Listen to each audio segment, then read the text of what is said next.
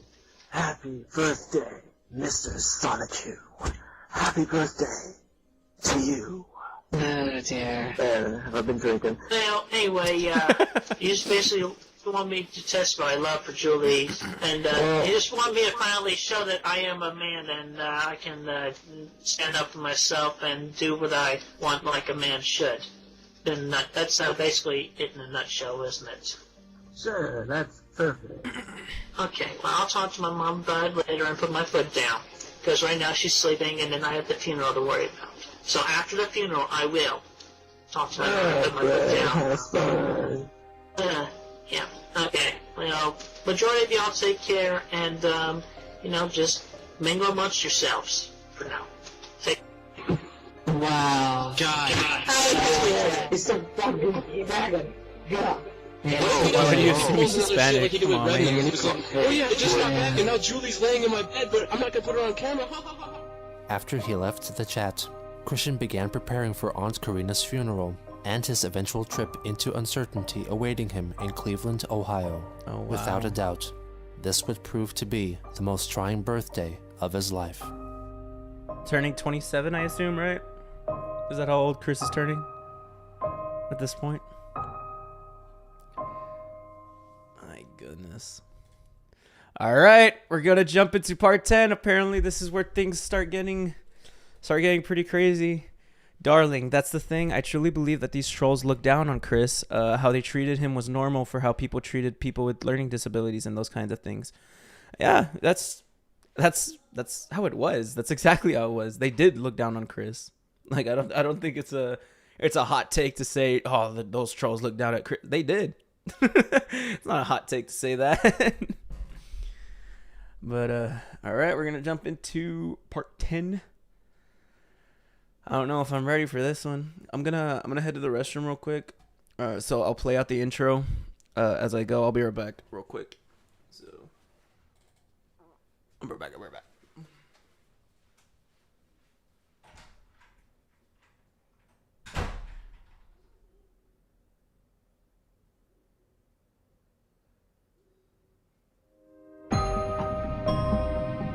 What made him this way? What is the attraction? What keeps us fascinated? This is the story of Chris Chan.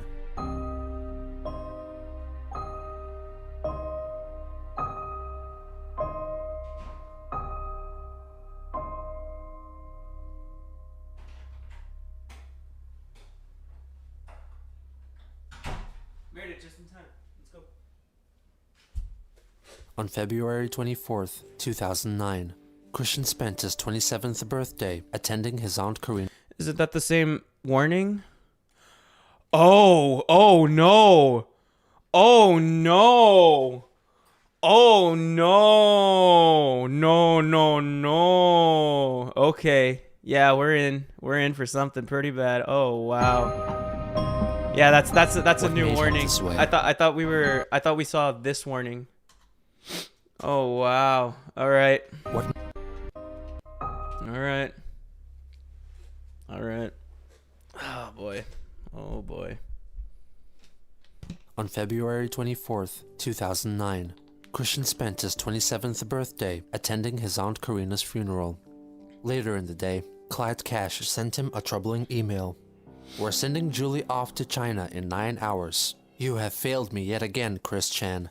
To which Chris replied, I've not failed you, sir. As a matter of fact, I'm coming to Cleveland tomorrow. I'm preparing for my journey. My mind is set, and I have the support of God, my relatives, and my friends. So quit trying to scare me, because it is not working. Tomorrow morning, I am coming to Cleveland, Ohio for Julie. The following day, He had a Skype chat with romantic. Sarah May, who was still alive and well. He expressed his grief concerning his aunt and claimed that God and Jesus and the spirits of Aunt Karina and other past Chandlers voiced their support for his upcoming trip to Cleveland. The next morning at 5:30 a.m., Christian embarked on his trip to Ohio. He departed without informing his parents, He's actually but going. left Oh, a he note didn't even detailing tell. his intentions, along with a map of his route for them to discover. When they did, they called the police and attempted to report Chris as a missing person. This was in fact the first time he had driven more than 50 miles outside of town. While on a break from driving, Christian locked himself out of his car, requiring assistance from the American Automobile Association. He made a stop at a Sonic and bought himself a hamburger and a lemon berry slushie. He also bought $11 worth of gas from Sheetz. How do people He made know? another How do stop people know this? How are people finding these? How do people find these receipts? That's crazy. just outside of Cleveland to call his parents. When he finally got to the address he was given, it turned out to be an old, run-down red house, occupied by an elderly woman who had no knowledge of a Max or Julie. After the encounter, he turned around and made his return trip back to Ruckersville, finally arriving back home at 3 a.m. He later chatted with Blue Spike, who was posing as Max, and told him about his ordeal, admitting that he enjoyed it. Chris showed little interest in Julie's supposedly perilous situation. Around the end of February, a troll produced a postcard featuring a still image from the For Julie's Eyes Only video and sent it to Christian's home address, where it was seen by his father. As a result, Bob took away Chris's video recording equipment. Good. On March 3rd, Christian discovered that Max had seized control of his Yahoo and PSN accounts, as well as the Sonichu and Rosechu website. He called Max on Skype, begging him to give his accounts back to him.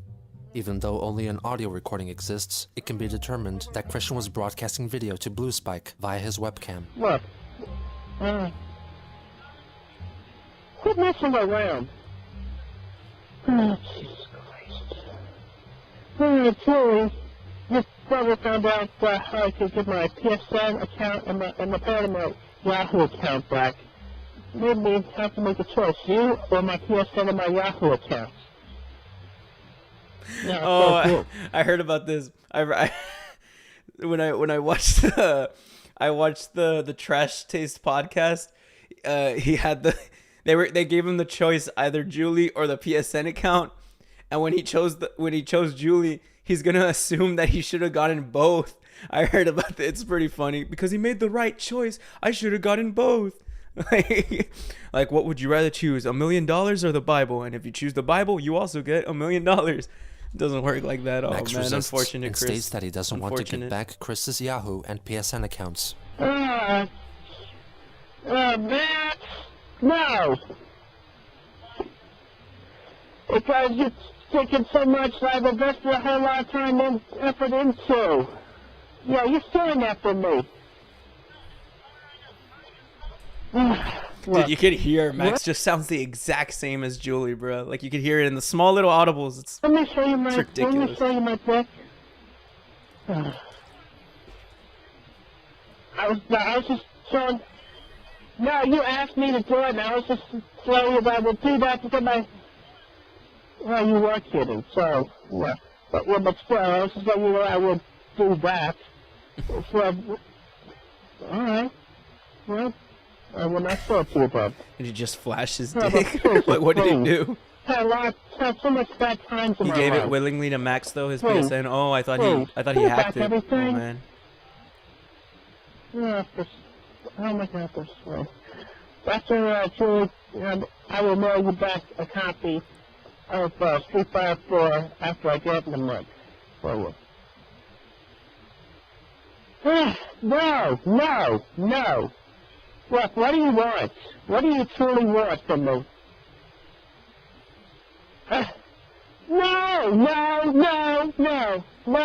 No. Stop it! Man, you stop it right now, you bastard! Stop it! You stop it right now!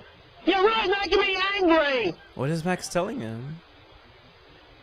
Okay, so you change everything to go back to the way it was. Look, I want Julie and I want my stuff safe and sound. I want Julie. Yeah, love is my first priority, but then I want my stuff back. You're making me so angry! You fucking suck so hard! Yeah. You do not put it on eBay! I lost Saucy.net that way! Now I'm not gonna lose my PSN account this way! No. I'm calming down. That's what he's doing. He's just yelling at his screen.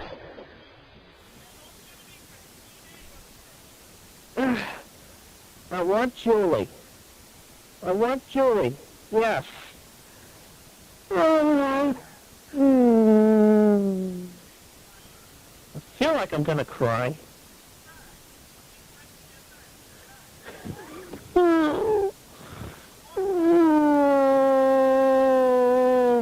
Chris departs from the chat and comes back a little while later. Unbeknownst to him, other trolls were quietly listening in on the conversation. I'll give you one last chance to pick. Make your choice. Max sounds the exact same as Julie. He like did absolutely no like character study, absolutely no changing of the voice. It's just the same person. Like nothing creatively was done to change anything. That's ridiculous. The fact that Chris like was just stuck in this facade that he had a girlfriend and that the girlfriend was getting kidnapped by the evil brother. That's ridiculous. It's crazy. I want Julie. Really? You sincerely mean it? Yeah. Well, if you don't yell at me one more time, you're not going to get either, so start yelling. I want to see your fangs.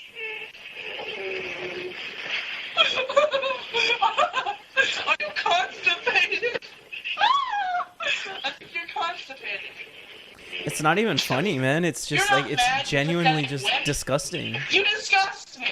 You want me to get angry? I got angry. That's not angry. You're a pussy. That's not angry. You're not gonna get your PSN if you act like that.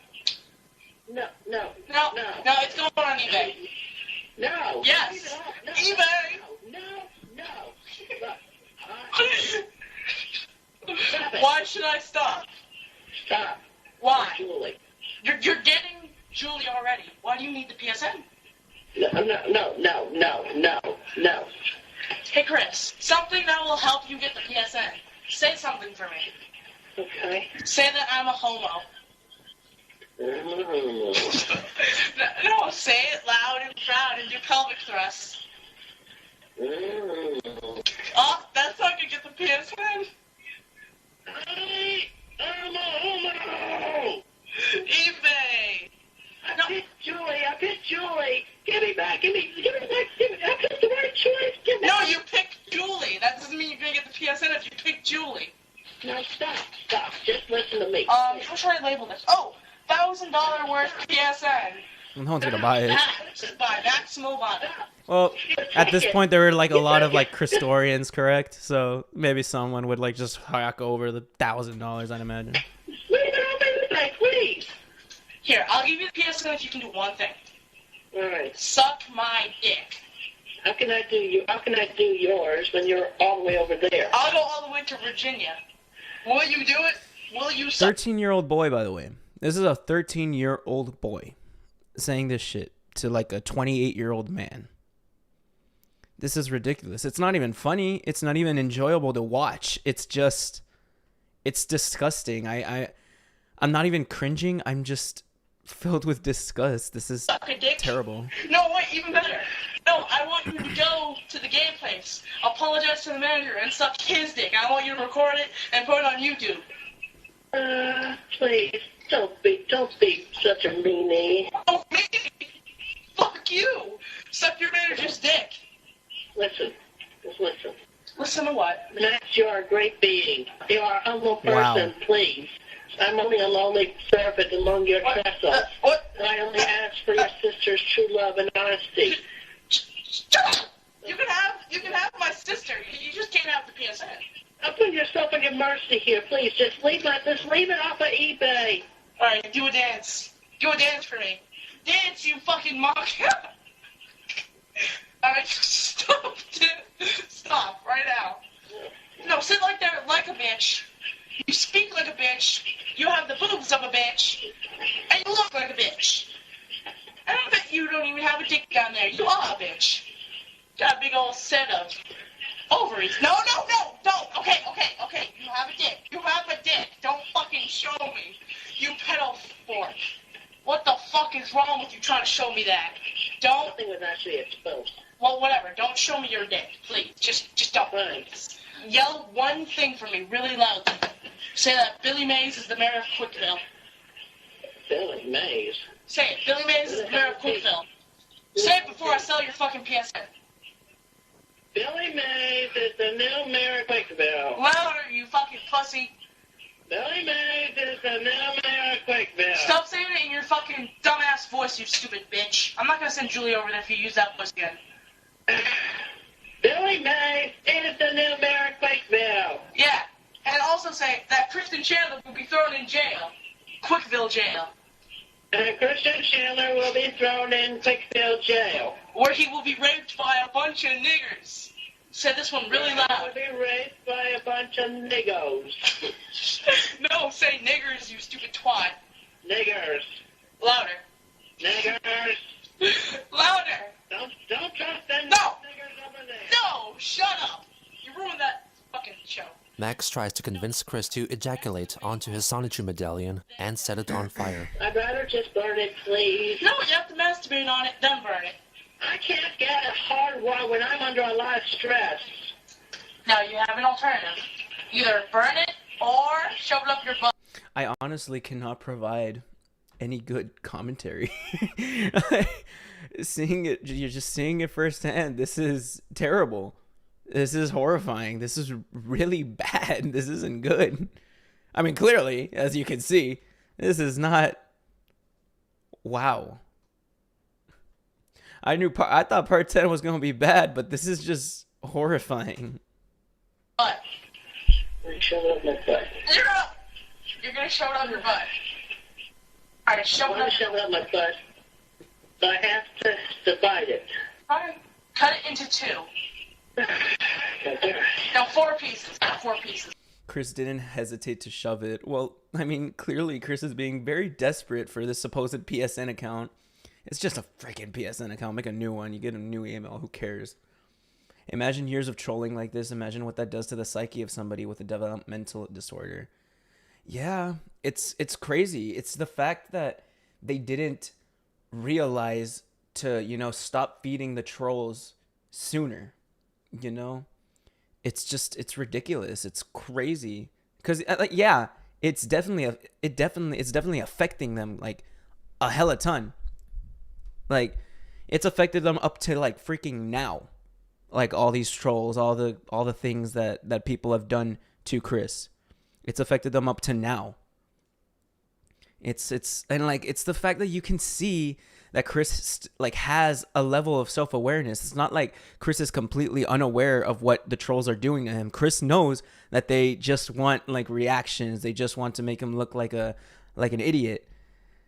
You have to wonder what Chris's life would have been if he didn't have internet access. That's true. Like, seriously, if you would have just cut Chris's internet access from maybe Chris would have just been like a tyranny to like just his hometown instead of like the whole internet. Because like Chris was still being really weird with like the whole Love Quest thing and all those posters that Chris was laying around across campus. It's just the fact that Chris documented it on a website, on SonicChew, on all these emails that he would send. It's crazy. It's really crazy. I didn't know that autistics have sharp hearing. How does it feel, Chris, to be destroying something you worked so hard on? How does it feel? Tell me. Hard. Cold. Cold? Heartless. Oh, me? I'm heartless? No. Just act plain heartless. Oh, you can call me heartless if you want. You can call me any word. And make sure you take pictures for prosperity. No, there's a camera on. Oh, God, you're recording it and showing it live, really? Yes. That is awesome. Hey, Chris, while you shove it up your ass, scream, zap him to the extreme, okay? Or I won't send Julie over, okay? I can see you shooting with the over, man. It's a fact, man, child. Chris, are you really gonna do this? Seriously? Yeah. Oh, God damn it. Oh, God damn it. Oh, I see brown stains. Did you crap your pants, really? Yeah. Whatever. Just put it in there. Just hurry up, please. Just don't make me watch this for too long, please. Good. Come on. More, as far as you possibly can. More, until I can't see it. More, shove it up, up, more. This is a 13-year-old child saying this shit. This is terrible. A 13-year-old child. If he didn't have internet access, it would mean he'd have less time to draw images to put online or see them online. It almost means no contact with others online. But that would have been much better for Chris, I'd assume. Maybe Chris would just be like that's what I would think. That's my little theory. That's my game theory. That Chris would have just been like a local tyranny to like his little town in what was it? Charlottesville, Virginia. Not a tyranny, but like just this local, I guess, weirdo in his town. But it wouldn't have gone this far where like he's just getting bullied, being forced to do all these things and having all of it documented. I would think he would just be known as like this weirdo who's just super desperate for a girlfriend in the town. And I don't believe it would go any farther than that. If he didn't have an internet access, he would just be known around town as just like he's just really desperate. But yeah. More! Oh, I can't wait to see how brown it is when you take it out. Yeah. Chris, is your hand stuck? I'm tired. No, keep going. You're not gonna fucking chicken out. How does this make you feel, Chris? Miserable. How miserable? Simply miserable. Oh, really? Yeah. That's too bad. You miserable pile of dick. Oh, God, more. Shove it until I can't see it. Oh, God, poor Sanch. Blue Spike, no more. Yeah. Keep going. Blue Spike, stop this shit. You don't want to go in. Then keep trying. Make some Blue room Spike, in there. stop this shit. Stop it. Really? All right, fine, you can stop. Stop? Yeah, sure. Don't take him out, though. I want him to be in there the whole rest of the time I talk with you. Blue, tell me to take it out. Damn it, Blue Spike. Chris, God Chris. damn. Stop, don't worry. Excuse me. Chris, what the fuck? Seriously, man? I just want to wash my hands. No, you can't wash your hands. You're a bitch, you know that? Doing this? Whatever. I wonder, what should I make you do next? No, this is enough. No, you're not the one making the choices. Please, this is enough. I'm tired. No, I don't give a shit. I don't give a shit if you feel tired. You're not the one calling the shots, you fucking prick. So shut up and do what I tell you. I have a good idea. Burn your house down. God damn it, you idiot. Burn my house down. Then the PSN is going on you. Can Chris hear the other trolls? I'm assuming no, right? I'm assuming like this is a recording from Blue Spike or one of the trolls, and the trolls are trying to speak to Blue Spike, and Blue Spike can only hear him, right? Because I would assume Chris thinks this is just a conversation between Chris and Max, right? Blue Spike. Max. It was clear Clyde wanted to long haul the Julie saga until Max ruined it. Yeah, dude, Blue Spike, 13-year-old kid doing this stupid, like, just horrendous, like, act. It's ridiculous. It's crazy. Like, I want to do anything else but continue viewing this, really, because I cannot add anything to this. This is just horrifying in itself just to view and listen to. And it's so crazy, like, listening to the other trolls being like, stop it, Blue Spike. Like, this is terrible what you're doing. Like, even the other trolls, because as far as I know, right, the other trolls just wanted to mess with Chris, you know, just wanted to kind of be like, Chris, like, you believe in this stuff, that's funny, just like lol-cowing, right, like making him a lol-cow, being like, the things that you do are funny, and that's it. But Max took it way too far, forcing Chris to do these things, making him believe these things, being this so desperate on camera and recording it, really. So I'm sure there's a video out there somewhere of Chris doing all this. It's crazy. I don't know what's worse, Chris having internet access or Blue Spike having internet access. I think they are equally terrible. Chris will burn his house down in 2014. Max got his request. I did hear about that. That Chris burns his house down because like he blames himself that it's like because of a microwave or something. He was microwaving something. Oh yeah, let's continue, I guess. And the money is going to ED. If I burn my house down, then she won't have a place to come to. You have a point. Blue Spike. Chris, there is something. Stop it. There is something. All right. Chris, I want you to be in the mumble. Julie's going to talk to you there. It's important. After about 10 minutes, Chris manages to get a microphone set up to work on Mumble so he could talk to Julie. Chris, I'm happy you're here. Hi. Hey. Hey. Chris? Julie? There's something I've been trying to tell you for a while. This is it? This is it? Yeah. Well, I'm going to be there tomorrow, and I think it's safe to say that I can tell you this with my heartfelt love. Alright, yes, go ahead and tell me now. Do you really want to know? Yeah. This whole time, Chris, you've been having sex with a 13-year-old boy, you sick fuck. What? Yeah, I'm a 13-year-old boy. That what is so disheartening, man. Yeah, that what is just so disheartening. That I have never listened to the voice recording before this, right? I have never listened to the Blue Spike recording, like the whole abuse that happened before this of forcing Chris to do these things. I had only heard about it. Like I had only read about it. I had never heard listen to the actual recording.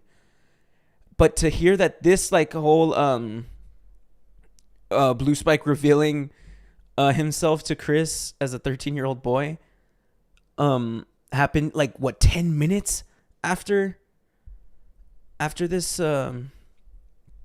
after that the abuse is crazy. Like I remember I laughed in the first video that I made looking at this. Like I laughed at it because I didn't laugh. Like I didn't laugh at the fact that the 13-year-old boy. I laughed at like I don't know what exactly I laughed at. I'm not gonna pull it up. That's weird. But I didn't take it as seriously, right? But now it's like, wow. Like I cannot even bring myself to like to understand this situation. It's crazy. Boy, Chris, and you've been having sex with me this entire time. I'm gonna give all your fucking data to Chris Hansen, you fucking pedo fork. So you better get the fuck out now before I report you to the fucking feds. Get out. Now wait a minute. I did not know you were a 13-year-old. Yes, you did. They're not gonna believe you. They're gonna fucking put you away. So, let me guess, you were Max the whole time, weren't you? And Julie, yes, both of them. Both I have not figments listened to of this my part imagination. of the conversation. There is no Julie. Okay. She never existed, Chris. She died 5 years ago. Who have you been talking to? You drove to Ohio for no reason. It was a trick. I was able to fool you. You dumb man. How does this make you feel? Tell me. Well, I feel terrible. Now, if you really want your self-dignity, if you truly want your self-dignity to be remained, then you will send me that video of you shoving that medallion up your anus. Or I will tell everyone what you've been doing, and all the fans will believe that you are a pedophile. It's crazy how he's still continuing with it, right? He's still continuing with everything. Like still trying to have control over him despite everything that, wow. Lying, so I hope you've been recording on your end, because I wasn't recording on my end. Well, I'm sorry then, because this is going out to everyone. So what's it going to be, Chris? Are you going to do it again, or am I going to have to give everything to everyone? It's kind of hard to do an encore performance at this point. Wait. First of all, Clyde. What up? Yes, he finally found out I expected a bit more of a shitstorm. He's been having sex with a 13-year-old boy like a sick fuck. Whatever. Look, Chris, man, on that trip to Ohio, you had a cell phone. We were calling you, trying to, give you directions. Because, Chris, let me tell you, there was a Julie. There truly You is. could you can hear that what's his face? Clyde is like so clearly dejected, like does not want to be a part of this conversation at all, bro. You could hear it in his voice. You know, give you directions. Because, Chris, let me tell you, there was a Julie. There truly is a Julie. But Yeah, there is. there was. But she died. Yeah, let's go with the died. She's real. She's actually in Ohio, but Let me tell you something, Chris. About the wildfires I told you about. I truly was the one who started them. okay, you know, you're going crazy. Yeah. Yeah, you know, we don't have to do the whole wildfire thing. Yeah, this is going kind of crazy. I mean, you sounded like a 13-year-old boy, and Chris just kind of fell for that. I thought she. How do I sound like a girl to you, motherfucker? You just sound. I know what a woman sounds like. And I talk to you in my normal voice, and I can say I'm Julie. I can talk to you in the exactly same voice, and I can tell you I'm Max, and you fucking believe it. Is that really a roast towards Chris, or is that a roast towards your voice sounding like a female? Like you being a 13-year-old kid, man. And you don't deserve to live in this fucking world. Now tell me, what do you want? Do you want your PSN back? Yes. Well, that's too bad because it's gonna be sold. Oh, come on, please. Hey, Chris, sorry. there are more things. No, okay, I'm in this whole goddamn operation. Look, Chris, there are more things to life than your PS3 and whatever. Your whole internet life is in a lie. There are no Sonic 2 fans. No one gives two shits about you. The best thing you can do is go outside for the love of God. Okay? I mean, you say you learn from your mistakes, but you never seem to. Ever. No, Julie. Julie. Look, Chris, you can appeal to your what's left of the fans at least. I think he's crying. Why don't we just let the Whatever. baby cry? I'm not crying. Yes, you are. You pathetic fuck. I am Okay, not. Blue Spike, you're a little too mean. That's...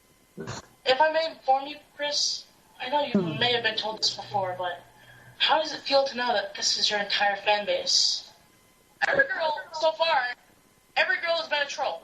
We try to tell you this, and then we just get sick of it and You do know how many this. people have told you this, that Blue... Daniel Larson is way more messed up than this guy, but there are so many parallels. Is Daniel Larson like another troll down the way, or what? Like his boy, I can't believe how many times. And you I still... believe you because I've heard your honest and true voice. Goodbye. Okay. I think we hurt him pretty bad. Yeah. Well, we kind of completely blew Chris's mind right there. Can I stop recording? Yes. Wow. On March 4th, recuperating from the events of the previous day, Christian made a video attempting to dispel any rumors that trolls might be spreading concerning what he had told to Blue Spike. I have been under so much stress lately, and I've been suffering from like a bug, you know. Do not believe anything that the trolls say or talk about. That's given. My bad. Given right there. And you notice I'm not wearing my medallion. I've decided I'm setting a new fashion trend. I'm wearing my high school ring in place of my medallion. It has the memories that have gone from medallion to medallion, believe me. So my high school ring is forever from this point.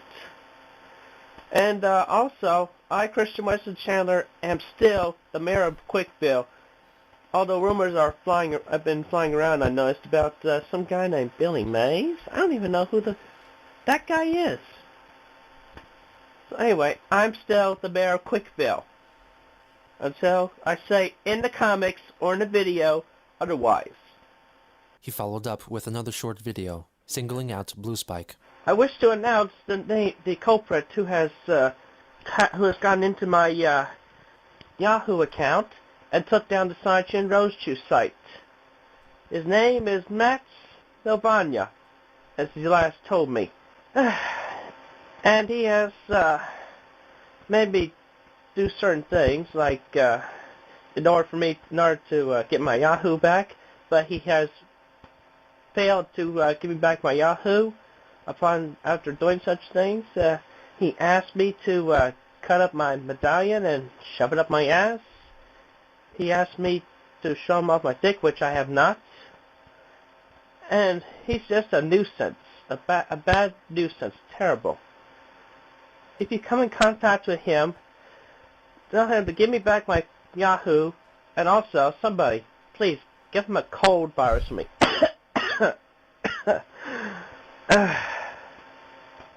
Later that day, he rejoined. Give me a second. I need a pee. I'm gonna take a pee break. I'll be right back. Ugh.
I'm back. Oh my god. Hey dude, I have like the health benefits of streaming has been insane. I finished like a whole like this huge bottle of water in just these past like 2 hours I've been streaming. I finished that whole bottle. I'm gonna go get another one maybe like after this video. Chris not getting he let a child boss around I don't know. While thinking his fans will find Max, which I think Max has only heard once more. Chris can't remember if he's dead or not. Reading the quickie, when I read through it, people have no idea what Max is doing. It's assumed like he's like 20 plus years old right now, because like he was 13 years old at the time of this trolling. But no one has any idea of his whereabouts. It's pretty crazy. Like hopefully he's a contributing member to a society and got much better and regrets this, but wow, it's sad, man. It's sad. And mumble. Like, I'm like my mood is like well, I way got down. cold. That's one thing how I'm doing. Yeah. Yeah, Drink orange juice. Recently, yeah, I know. I'm drinking plenty of orange juice, and I'm. Why does he keep returning to the trolls? Is like my question. Like, why does he keep returning to them? It's like to these group chats or these video calls. Soup. But anyway, yes. Be quiet. Shut up. Yeah, put that 13-year-old brat back in the recording room. Yeah. That's where he belongs. Then you're not getting the Yahoo. Can somebody mute him, please? Yeah, mute him. Shut up.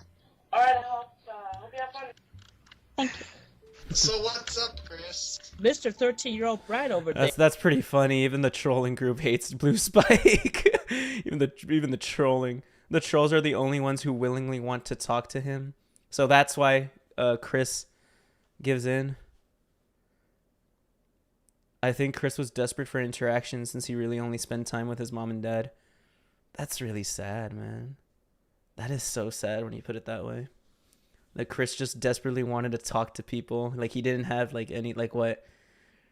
Truly, like at least there's no mention of it. Like he had no other friends.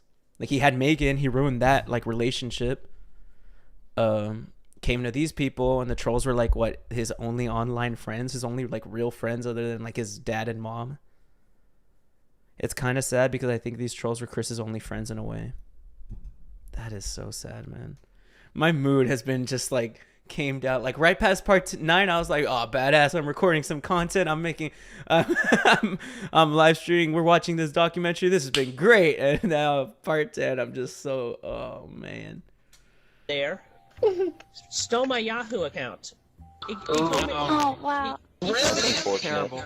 He told me to give him the password to that to prove my love for Julie, only to find out that he's been Julie this whole time. Oh. That's so horrible. He remained on Mumble for a while longer, expressing his disdain for Blue Spike and Billy Mays. Afterwards, Billy Mays. Chris engaged in a chat with Sarah May, letting her know that he reported his PSN account as compromised to Sony, who then in turn denied Blue Spike any access to it. She told him that she broke up with her boyfriend, and Christian responded by letting her know that she was welcome to stay over at his house. She took— Oh no, does he still believe that Sarah May is real? Is Sarah May real? I assume not. I assume Sarah is still a troll, right? He's still thinking that Sarah's real. Oh man. Wait until you look up the Daniel Larson saga.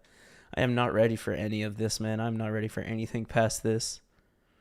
I think some of these trolls started to realize that Chris was so lonely that they even started to sympathize with Chris. I mean, you could hear it when they were when they were talking to Blue Spike and Blue Spike was being a dick. They were even the trolls don't like Blue Spike. Like Blue Spike's own people did not like him. When the trolls are real friends, then Sarah, his high school gal pals, or Megan. Man, it's just so offense sad. to this, so Christian blamed his cold for his lack of tact. Sarah then scolded Chris for always defaulting to autism as his go-to excuse for his flaws. After receiving her flurry of criticisms, he tried to leave the conversation, but Sarah ordered him to stay. She continued to condemn him for his sexual deviance, shallowness, and accused him of not being truly autistic, but rather someone who does not want to accept adult responsibilities. She questioned him about female anatomy, revealing that his knowledge of the location of a vagina was based on his experiences with sex dolls. Sarah May convinced him that she had gotten hold of his Yahoo account, and in exchange for its safe return, she ordered Chris to draw either Sonichu having sex with another male Sonichu, or a female Rosechu with a penis, in any sexual scenario. An hour later, Christian sent her a graphic rendering of Sylvana Rosechu pleasuring herself with her penis. Sarah rejected her drawing, for it was already established in the comics that she possessed hermaphroditic properties. She asked again for a depiction of a Rosechu in an unnatural way. Chris returned with a drawing of Rosechu anally penetrating Sonichu. That showed like However, a frame. Christian made it clear that she was in fact equipped with a strap-on that matched the exact color of her skin.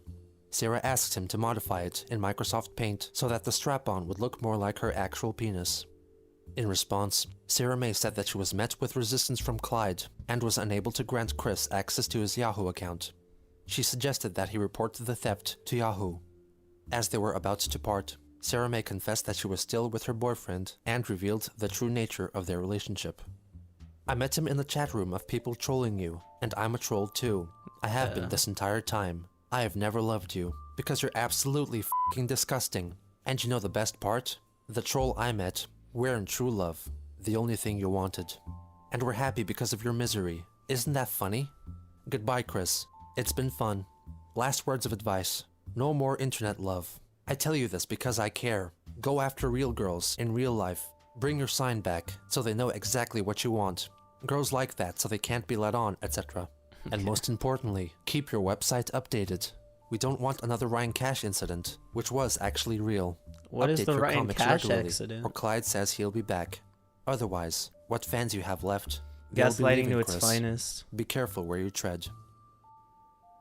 The next day, still under the influence of influenza, he took part in a mumble chat for the last time. How have you been? Sick. I've been having a sinus infection.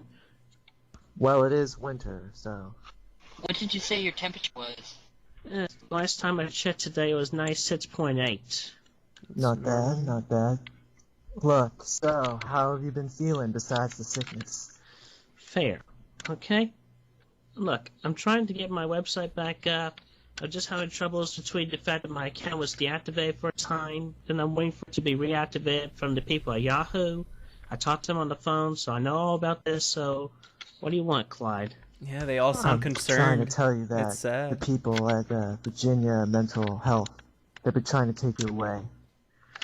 Well, I got news for you. My family is going to defend me, and I am not going to go into any institution, so you could just back off. No, I'm trying to warn you. Look on your latest video. You're talking about being a fictional mayor of a fictional town known as Quickville. This is why they're after you. Well, if they dare to come after me, they'll come after me in person. And until then, I'm not going to fret about it. It'll be too late by then. Jack Thaddeus tells Chris about Sonichu, the animated series. a serial cartoon on YouTube created by Spaz Kid, the stories of which are parodies based on real events from Christian's life and those seen in the comics. Clyde informs Chris that he murdered Blue Spike as an act of vengeance. Happy birthday. I killed him. You wanted it, right? Well, I did not say kill him. For God's You said sake. get him. I figured as much. And I didn't like him anyway, so happy birthday. That's sad. Yeah, you have That's to be sad. careful with how you word those things. Chris continues to lament about his struggles concerning the restoration of his website. Look, let me do this work, and I'll come on to Mumble another time. So, unless Clyde had something else he wanted to say as another reason why he dragged me away from my work. Again, the website. What work? Christ, man. I give Clyde credit for at least calling Chris on his delusions versus feeding into them. That is true. But I mean, Clyde still, what's it called? Oh, what's the word I'm looking for? Created and organized this whole thing, this whole trolling group. And it seems like he's still continuing with it, like right now. Even though it's like they're trying to be like friendly with Chris right now and everything. They're still like trying to start a new bit with like, oh, the mental health people, they're gonna come for you. Like trying to start a new bit with Chris with all that. And it's true, like Chris is still like Clyde still calls out the delusions of Chris, being like, hey, like that's very weird. Like Quickville, that's a fictional world. Like like get a job and all that. That's what Clyde's saying. And I said Clyde was pretty okay, like in the beginning of like this whole saga. But they're still feeding into it with telling him that Blue Spike is dead and all that. As stated before, he's told Blue Spike was dead, tried to dox Blue Spike in 2011, then said he's dead in 2019. It's crazy. It's ridiculous. Like all of this whole thing, this just whole group, man, it's stupid. I'm trying to get the website back up. That's not work. Nobody cares about your goddamn website, okay? And like even if you give credit for Clyde calling out Chris on his delusions, it's still like he's still so rude about it, man. Like, why don't you go back outside into the world? He's still so rude about it. There are better ways to say this, but again, he's just a troll. What could you expect from him? Outside. Why don't you go back outside to the real world? That's what I've been trying to do. Well, I'm When's going the to be last going. time you went outside? Well, I got news for you, Clyde. I'm going to be going back out there and actually find myself a woman locally after I get over this virus. Face it, Chris, you're never going to find that woman. Oh, yes, I will. How? I'm going to be very social and civil about it. Goodbye. No, you're not. After this encounter, Christian decided to keep away from communicating with anyone over the internet. Yeah, it's On March good. 9th, inspired by a scene in a recently aired Family Guy episode, Christian boy. filmed a video in which he condemns homosexuality with reference to the Bible. I would like to state an obvious fact that has been revealed in the latest episode of Family Guy, and backs me up on the fact that homosexuality and gayness is just plain wrong. Come on, Chris. And Stewie has quoted the Bible verse that has basically says it in a nutshell. Leviticus chapter 18, verse 22. Do not lie with a man as one lies with a woman. That is detestable. And because in the end it's just described here from 25 and so on, even the land was defiled among such things. So I punished it for its sin, and the land vomited out its inhabitants. But you must keep my decree. I'm telling you, Chris should have became a pastor. Pastor Chris would have been a lot more successful, I'd imagine. Or he'd just be weird since he'd be a pastor and still pretty weird. And my laws. The native born But at least he'd and be the benefiting aliens living society among somewhat you by having a must job. not do any of these detestable things, especially sleeping with a man as you would a woman. You homos. Why would you add that? That was so unnecessary. This Come on, was Chris. chapter 18 of Leviticus in the Holy Bible.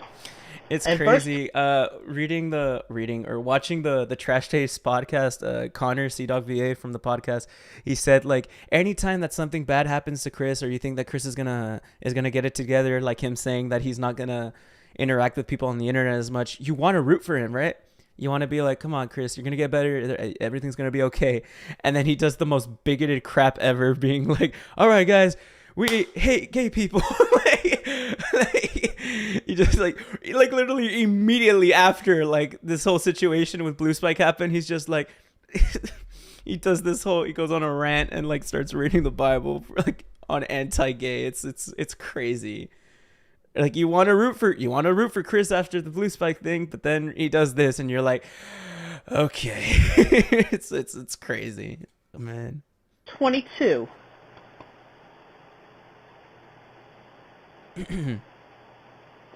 Sorry, homos, but I stand behind the truths of the Holy God and Lord. Thank you, and have a pleasant day.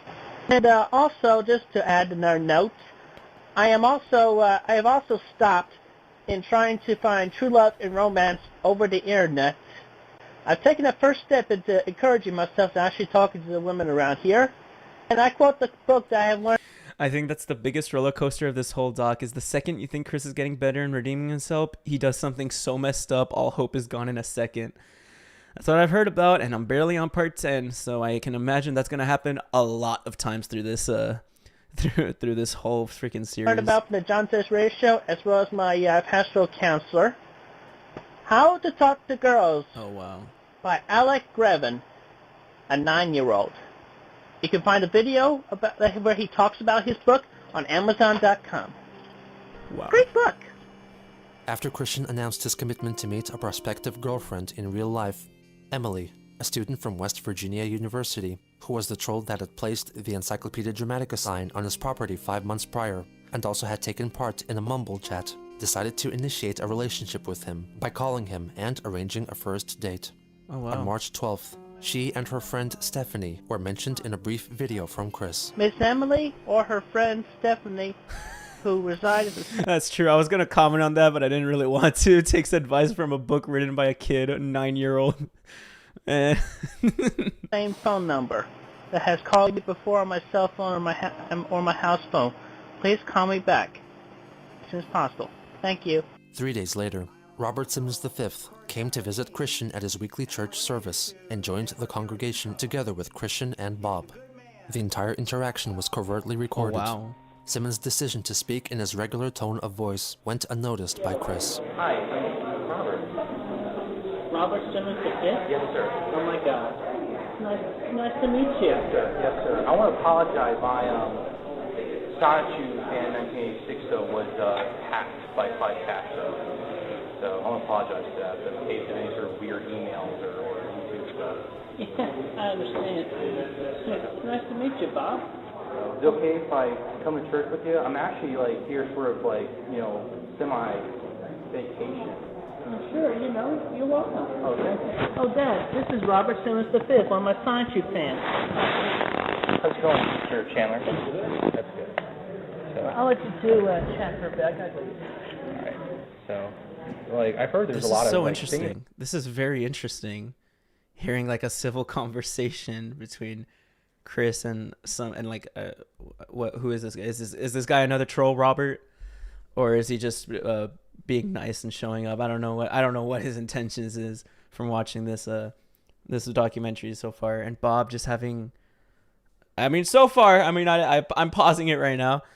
It's like a civil conversation, and hearing how Chris speaks like in public, like at a church, like, wow, it's just another troll. Like Chris is in public. I don't know. I don't know why I'm still having some sort of sympathy for him. I probably should stop that, but I can't help it, man. I can't. It's been going on though. Yeah, he's got enemies all over the way. Yeah. So that always happens. I don't know. There's just a lot of jerks online. I'm 81. I've seen a lot of things in my life, and I've done a bunch.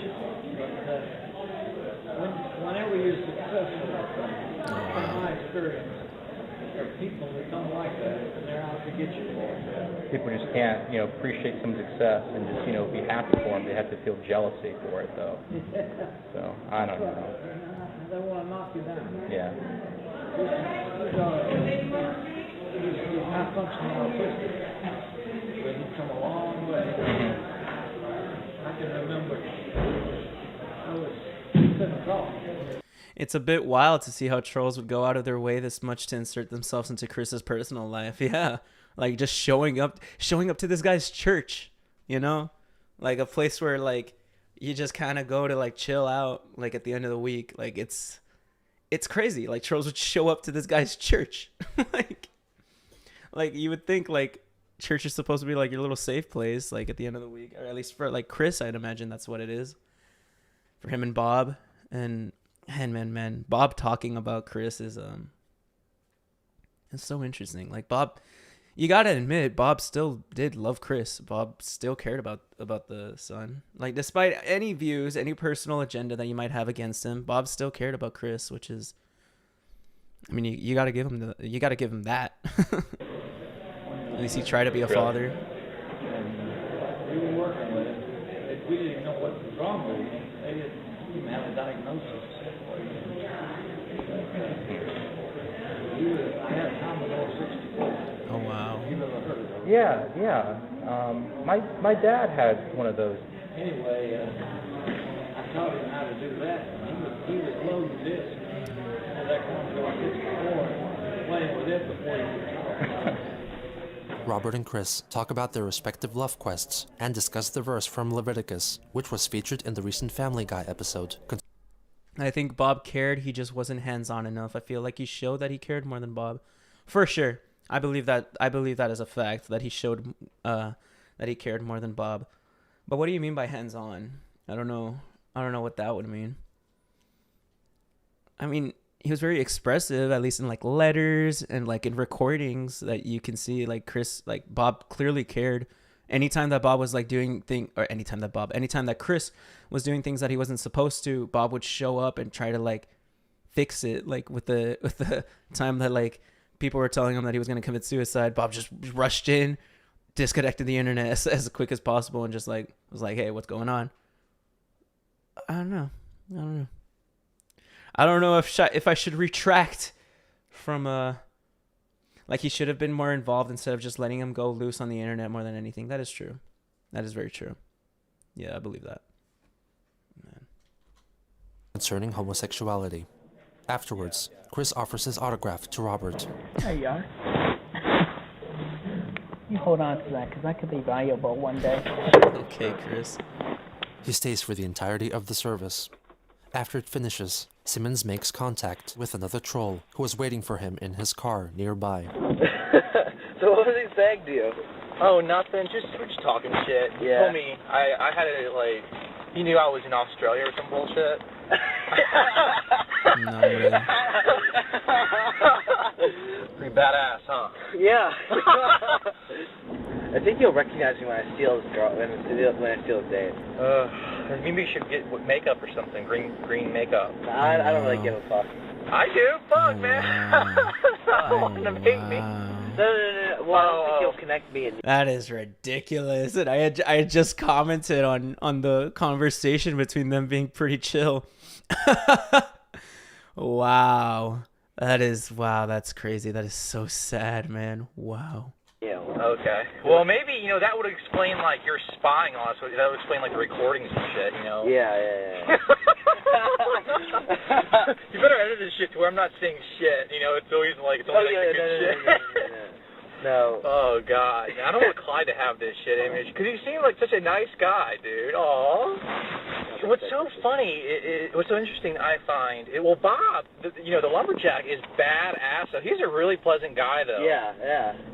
The only problem I feel sorry for is he's trying to justify, like, Chris and shit. Like, apparently, like back when he was 6, he couldn't even talk. Yeah? And, he's fucking autistic. Right. Guy has a mute button on him. That's what he says. Well, yeah, anyways, other than the traffic being really shitty, by the way, everybody, it's still all on recording. Right.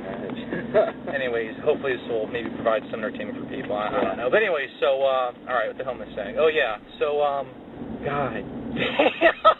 That dude, saying like, what the hell is that guy, wearing a fucking Hardy's jacket? That guy looks really fucking sketchy as hell.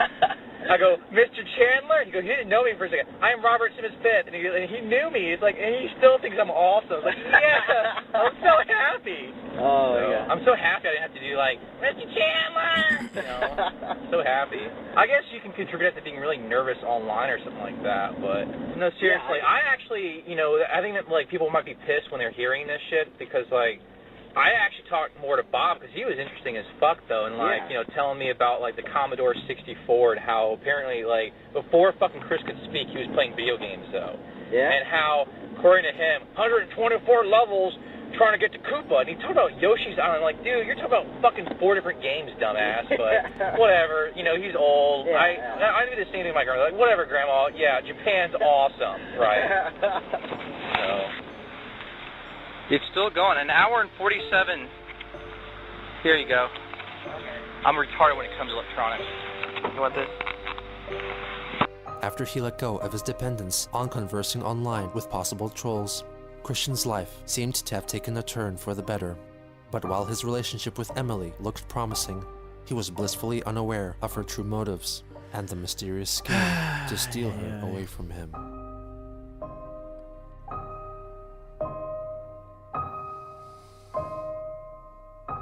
That is crazy. Part 10. Those guys are assholes, man. They are terrible. Wow. Like, their whole conversation about it afterwards is just so gross. Like, I thought it was a pretty chill conversation between Bob, Robert, and Chris, but apparently they just thought it was hilarious and they thought they were all stupid, which is so, wow, it's so dumb. There's some comments saying Casey's father. Oh, he made a little mistake. Yeah. Oh wow, Wendigoon went through this. Wow. You think Wendigoon will ever make a video on this? I love Wendigoon. I love his content. That blue spike part was hard to sit through. I honestly forgot how mean kids can be. This also retextualizes a lot of Chris, as I always assumed he overacted to minor trolling, but damn, this is a lot. Yeah, it's crazy. Chris quoting a Family Guy scene which quotes the Bible instead of just quoting the Bible really epitomizes his whole personality. The group turning on Blue Spike and telling him to shut up and then muting him was the one moment in this episode where I felt the tiniest bit of relief. Yep.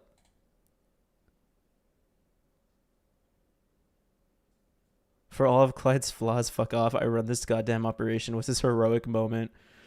I mean, I wouldn't say heroic moment. There's nothing heroic about this. The most shocking part of this documentary was Chris only playing $2.50 for a hamburger and a slushie based. Inflation goes crazy. Y'all want to watch part 11? Or do y'all want to go into Outlast? Speak now. Y'all want to go into part 11? Because I wouldn't mind going into part 11. I'm pretty invested into this. What are y'all thinking? What are y'all thinking, guys? I'm down for part 11. I'll start a silly little poll. All right, y'all are thinking yes. You need to see the Ivy saga start. Let's go for it. All right, guys, let's go for it.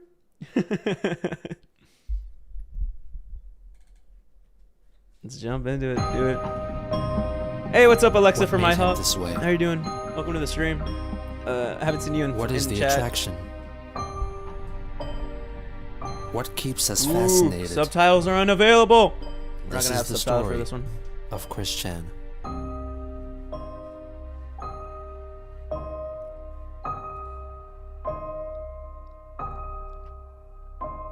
Actually, before we get started, I'm gonna refill my water bottle because I like fidgeting with a.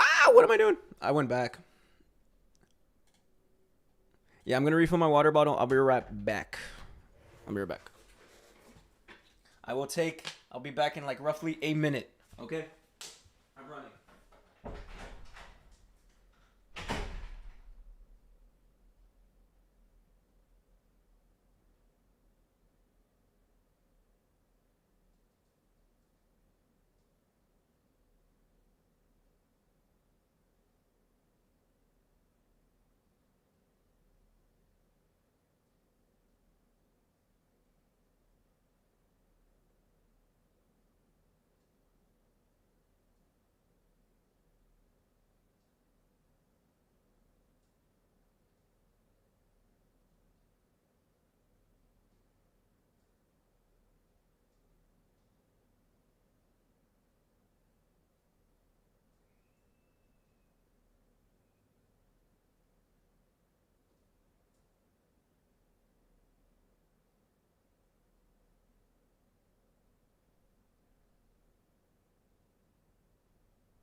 did I take?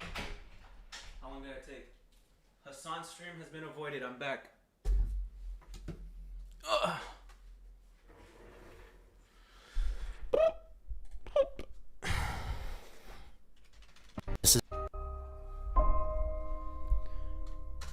I'm curious who here has known about Chris Chan and for how long, and who hasn't. No clue. I found Geno's docs about a year ago and have seen them all. I'm the closest to like no clue, I'd say. I don't know. I just know bits and pieces because I mean, who hasn't heard of Chris Chan really? Like especially about like his news. Like I heard about when was it? I mean, I've said it before. I heard about him through Super Mega. Like the gaming channel. I heard about him through Super Megas, and Super Mega really liked GENOSAMUEL'S doc. So I'd say maybe 2020.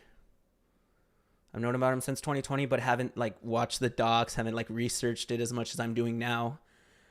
Like you hear bits and pieces from it. Like you hear about the Blue Spike situation, since that's like I'd say probably the most infamous part of Chris Chan's like life, Chris Chan's trolling.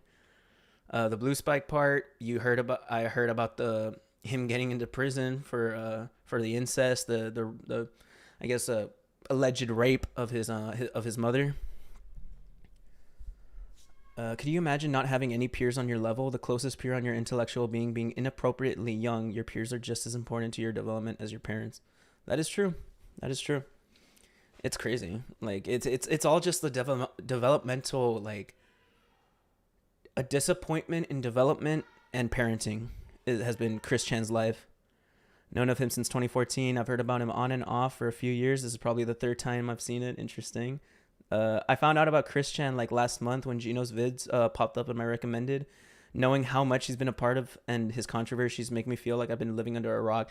That's how I feel too, dude. Like I feel so like I thought I knew the internet fairly well. I thought like, because I grew up like not similarly to Chris Chan, but I grew up with the internet, is what I say a lot. I grew up with YouTube, with the internet, always kind of well, not always having, but like I grew up like I was an iPad kid, guys. and like it just makes me feel like so stupid. Like so like I'm literally at the very tip of the iceberg, and there's just all this other stuff. A commenter in one of my videos mentioned that mentioned another lolcow, saying that you should check him out, which I'm sure I'll do. Like once I'm done with this Chris Chan stuff, I'm sure I'll check him out. But oh wow, like just learning about this Chris Chan stuff has been just huge for me. The Sonic Blue Arms is one of the infamous parts of Chris's story that got him talked about because of the macing. I heard about that too. Like Chris had like such a huge like problem with the Sonic Boom arms, like how they like the character design of that. Like that's just funny.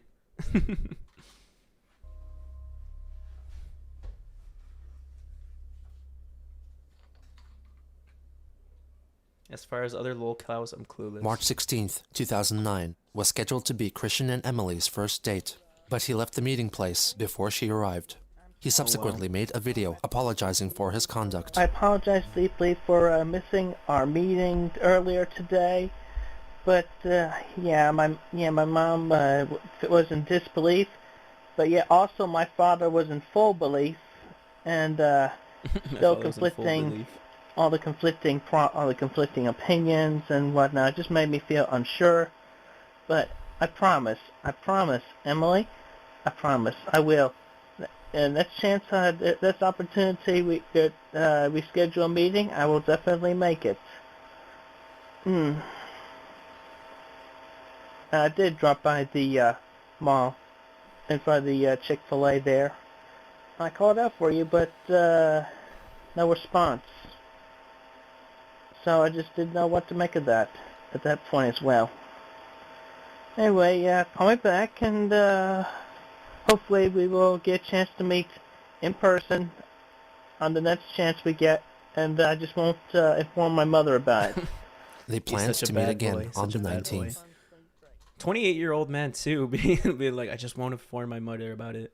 But of course, like he's been sheltered, so Right Can't compare after, myself to he him. filmed another video in which he apologizes for his behavior at the game place, which resulted in his ban from the establishment 9 months prior. I wish to apologize to Michael Snyder for that mistake I made over 9 months ago that got me kicked out of the game place. I miss my Friday nights over there, and I wish to come back. And also, in addition to that, I can't remember, but have you seen the Pickleman part yet? No, I think that's coming up, but I have heard about it. Like, I read about it in the quickie. Apparently, like, he goes on a date, and a guy in a pickle suit takes his date, if I'm correct. Like, correct me if I'm wrong. Like, a physical date, and it's like, it's pretty funny, but I mean, like, wow. It's just, and then eventually, like, he hates the man in the pickle suit because pickles resemble something like, okay, I couldn't remember for the life of me, lol. Yeah, Lucinda. Yeah, that's what happens. Yeah, I've heard about it. We just haven't seen the documentary. y'all are the only place in town that has eye judgment cards. So, call me and let me know if I can come back. And also resume my responsibilities of the Pokemon League. Definitely, that's a big input there. It's a big one. Alright, take care. It was around this time that Ivy, who had been up to now only watching Christian's videos, decided to surprise her friend Rachel by convincing Chris to give her a shout-out in one of his videos. At a later date, Ivy recounted that when she first called the Chandler residence, Bob picked up the phone, but then swiftly relinquished the receiver to Barbara because she is in charge of messages for Chris. Oh, wow. What followed was an intensive 30-minute-long question and answer session, which Chris's mother used to confirm the genuineness of Ivy's identity. Satisfied with her answers, Barb handed the phone over to Chris. Ivy eventually convinced him to grant her the shout-out, which was featured. He looks so dejected. You notice that? Like, compared to the past couple of videos, he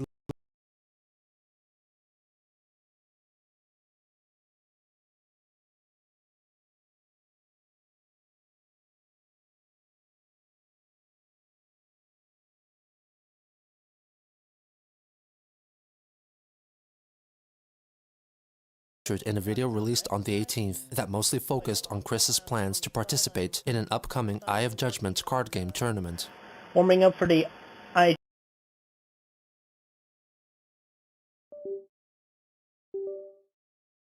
I hate this focus right. This dumb thing. Can you? I can't pull it out, but it for some reason it just disconnects every time. Thank you, Lucinda. I don't know. I don't even remember what I said. I don't even remember. Thank you. I don't even remember what I said. A judgment tournament, which hopefully I'll be in the top 100. Where I remember. I just mentioned that he's aged. That he looks very aged from like the past like couple of videos, like with the eye bags, the facial. I don't know. Like he just looks a lot worse compared to the past couple of videos. I don't know if I'm just stupid, but that's what I feel. If I am, I'll be one of the 100 winners to get 3 promo cards, including the more lovely version of Eden the Persecuted, which is I forget one of those. Anyway, and also I would like to give a shout out to Ivy and her friend Rachel, across the hall from each other at a college here in the United States of America. As he mispronounced Ivy's name, she called him again and asked him to refilm the shoutout. After profusely... I mean, Chris lives off of internet, Fanta sold, and like McDonald's, so I'm not surprised he looks worse. I mean, I don't know. I mean, from a couple of weeks or months, he looked better before this whole trolling happened. So I'd say it's probably taken like a lot of stress on him, with the addition of his lifestyle, of course. But wow. Apologizing for it, Christian agreed to do another take and admitted that if things didn't work out with Emily, he would consider Ivy as his sweetheart. Why do you admit this shit? On March 19th, Emily prepared to go on a date with Chris in Charlottesville Fashion Square. She was accompanied by 3 other trolls, one of whom will be referred to herein as the Pickle Man, was the one who accompanied Robert Simmons V on his recent church visit. Emily's friend, referred to as Cam Girl, was in charge of covertly capturing videographic evidence of the event, and Frosty supervised the technological aspects of the operation. The entire event was recorded by an audio capturing device on Emily's person. Are you wearing a thong? Yeah. It better be fucking tight. It's tight. If that thing pops out while you're walking over, you're like, say it's my vibrator. Women. Okay, if he gets like way too close to me, I'm just gonna be like, get my chair farther away. What? Oh my god. Are you ready? Yeah, I'm ready. It's gonna be my best acting moment. I think what's funny is he would switch between sweethearts so quickly. I mean, I just say like he's just so desperate for like a boyfriend-free girl and to just lose his virginity that he's taking any opportunity he can get, switching between like from girl to girl, from woman to woman, despite the potential of anyone being like just a troll. It's crazy. It's ridiculous. Ever. Where do I get myself to watch it? There's some benches like nearby. Yeah. Just sit and watch them when Bob leaves to go change or whatever. Hi. Yeah, I'm Emily. Nice to meet you. Hi, Emily. This is my father, Robert. Hello.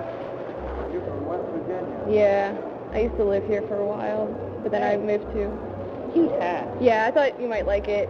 Yeah, hey, Emily, you mind photographing me together? Sure. Chris doesn't have feelings of love. He gets over Ivy and later Casey so quickly. That's what I'm saying. Like I truly like completely believe that this is all just a quest to lose his virginity. I'm pretty sure that's not a hard take. Like it's not like he's looking for love. He just wants to experience sex. is what I imagine. What are you taking?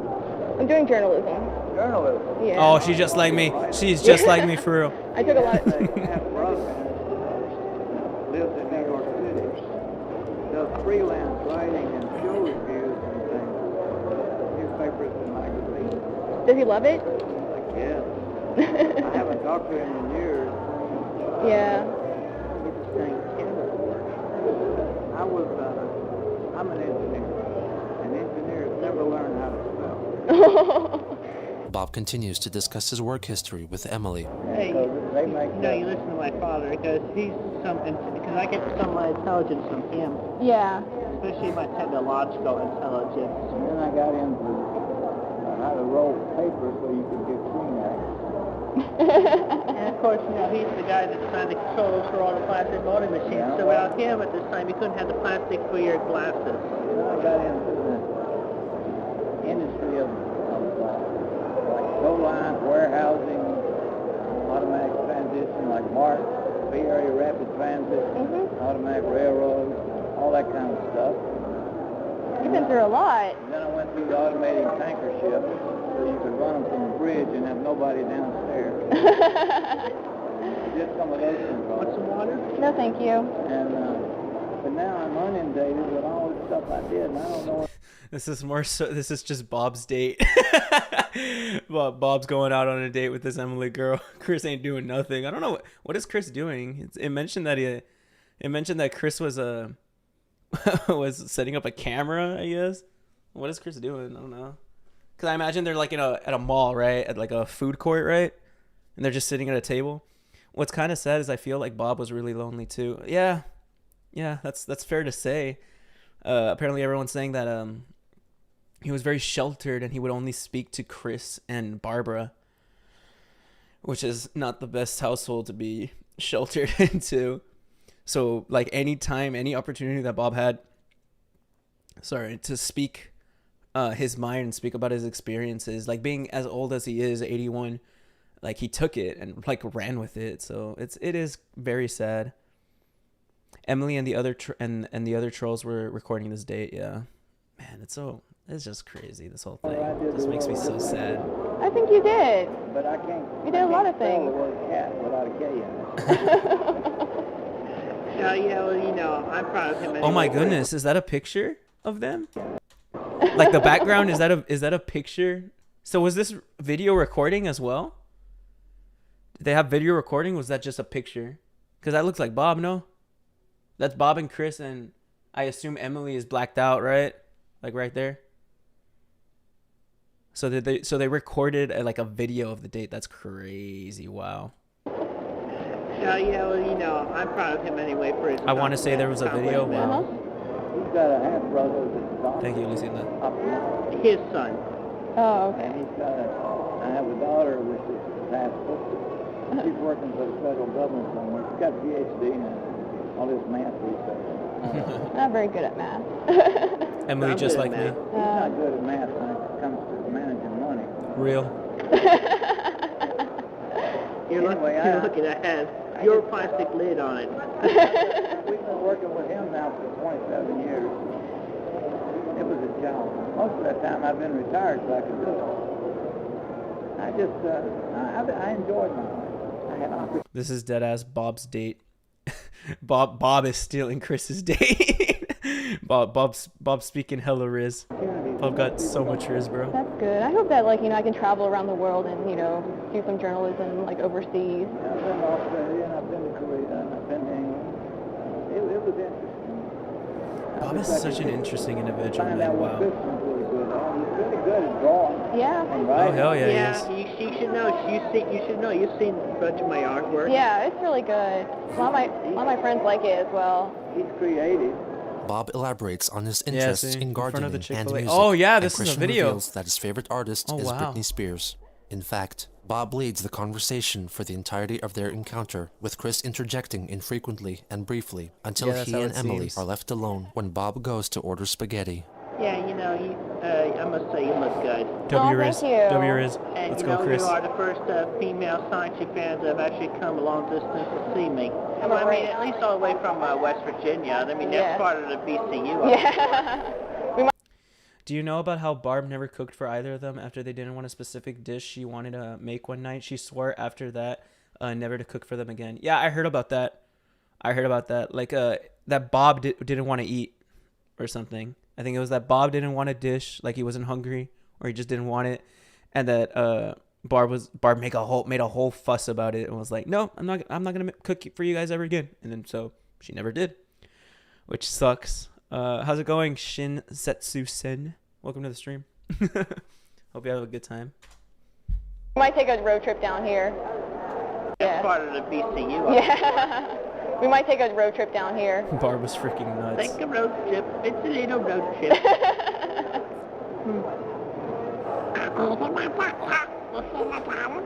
Oh, is that the one that scared that child? At Wendy's. I don't know how Not really scary. You think he was tired. Oh, okay. Yeah. You don't mind if I have my hand on your shoulder. That's funny. Oh, not for too long. Okay, not for too long. Okay. This is like, wow, I finally get like this beautiful girl in front of me. W Riz. And she actually got to know me. Yeah. It's like, you know, yeah. So what's the reason you need your glasses for? I'm nearsighted myself. Bro's Yeah, just I'm like me. nearsighted as well. Hey, they're I don't just have like me. very good eyes. It's like, you know, we're close, so it's like... I feel the embarrassment and laughter too. The only reason why I don't use my eyes, why I don't use my glasses while on stream, is because I'm nearsighted. I could see just the screens like very easily. So other than that, I use my glasses like everywhere else. You know, we don't need glasses to see each other. Yeah. No, it's still blurry. Yeah. How you look without that hat? I mean, I like to see the, I like this hat. My hair doesn't look good today. Are you sure? Yeah, I'm sure. How's my hair look? It looks good. W Riz. I've had sleeping against pillows, and I took a shower before I went to crashing on the couch. Oh. Yeah, but I put on some anti-spice right before I left. Do you like that smell? Oh, which one is it? I believe it's called Proximity. Oh, I really like the new chocolate one. Oh, the Dark Temptation. Yeah. I was running low on that can anyway. Hey, this is W Riz. Okay. This is W Riz. This is actually working. I would have got more of that. Never mind. Never mind. Chris, back away. Dude, things were going so well. They were actually having like a pretty solid conversation. Then bro mentioned hooking up. Good job, Chris. Okay. No, you are cute. Oh, W thank Riz. you. As the three are having lunch, they talk mostly about Chris's significant life events, intermingled with those of Bob. After they finish eating, they take a stroll through the mall. We've been to a lot of parks together. I keep telling him now that he's young and I'm old and traffic around. He takes me to the park. Oh. He won't do it. Listen to him. Yeah. That's 27 years of my life for you. Why can't you spend 27 years of your life for me? Because that'd be just... Well, I won't live that long, I know. Oh, I spend time with you, Dad. Like I spend time with you now, letting you come time on meet Emily. Before, you know, when you would leave us alone and let us do our talking. Well, I'll see you later. You have a good trip. All right. Okay, you can show me around the mall. Okay. Wow. What? Like... I'm sorry. I'm just kind of fascinated, like... It's like a character from PGSM or somebody else that came all the way from Japan just leapt out on television. No. Me when I see a Japanese girl. I'm definitely all-American. Okay, so it's just the eyes are deception. Your eyes are decepting. Wow. I don't know if that's racist or not. Okay. Hope you don't mind me sticking around your left side. W I guess. Okay, that's fine. I mean, on your left side. Oh, that's... right-handed. Okay, that's fine. I mean, I guess I should keep my hands to myself and behave, right? Yeah, you should probably do that. I mean, I was just trying to be friendly. Well, I gotta get going soon. It's gonna be a long drive. Long drive. Yeah. Well, I hope that you at least keep the memories W-Riz. Yeah. You know, I'll walk you to your car if you want. No, I'll probably have to go to the bathroom first. It's that time of month. Yeah, I know. You're on your end. Yeah. Out from a nearby store, the pickle man, donning a pickle costume, intrudes on them. Oh, wow. Yeah, so, you want to go see Watchmen with you? I haven't seen that movie. Any particular reason why you're dressed up like that? Come on, Emily. What? Oh, hey, big lady wants to go with me. You wanna go see Watchmen? No. Lots of, Wait, what's wrong? Man in the pickle suit. Apparently this guy's amongst the trolls. You think? What the... What are you? I'm a pickle. You're a pickle! I love pickles. Yeah, pickles are pretty cool. And who are you advertising for? Not really advertising, just for... You're just dressed up as pickles?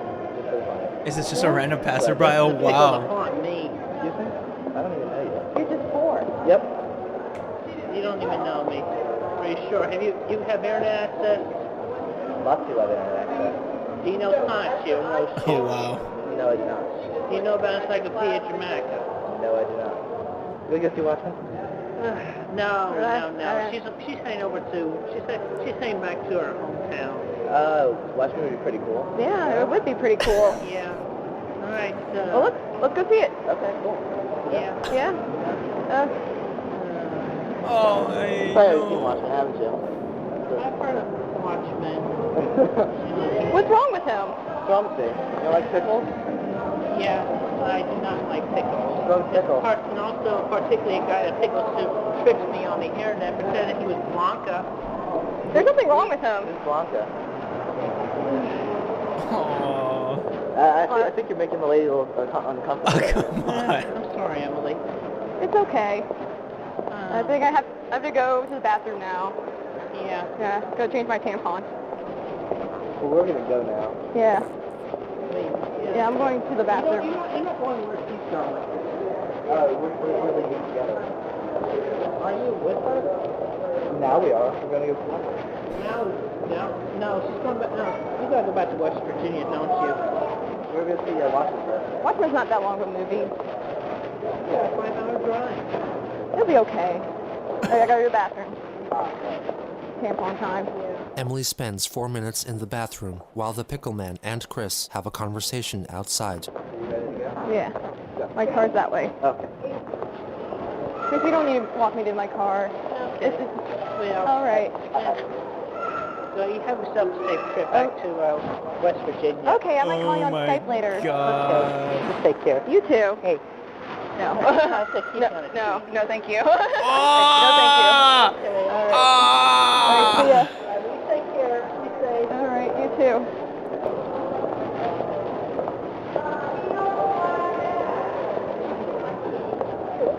Mission accomplished. Wait, there's Frosty. What? Hopefully he's gone now. I'm gonna go tell him what happened. Okay. Yes. Still recording. Oh, After Emily left him for the man in... I'm concerned which guardian, because 5 are middle schoolers, first years of high school, 2 third years, 2 children, 1 college student. So whoever Chris sees Emily from Sailor Moon. Oh wow.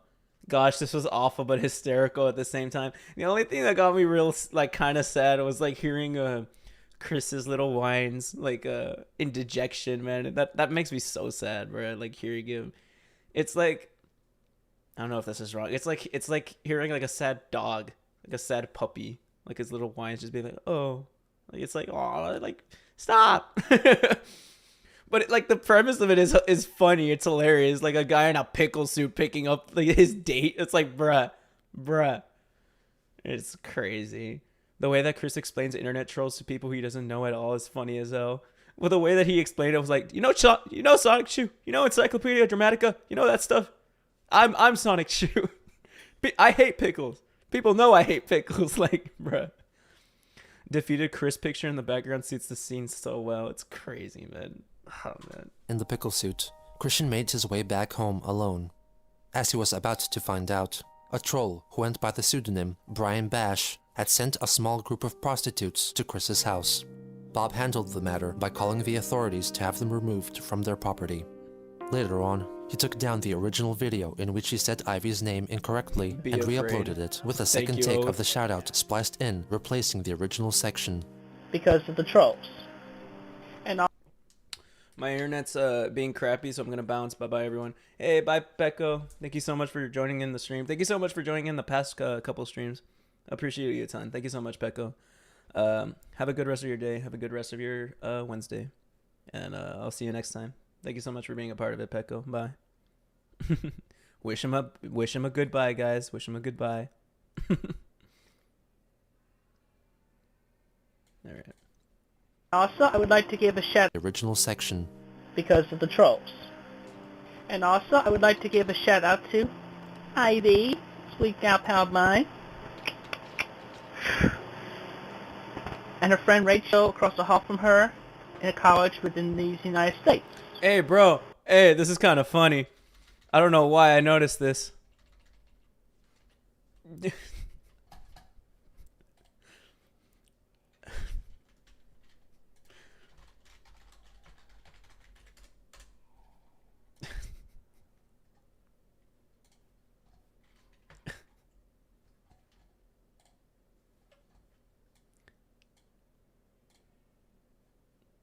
Tell me this isn't the same person.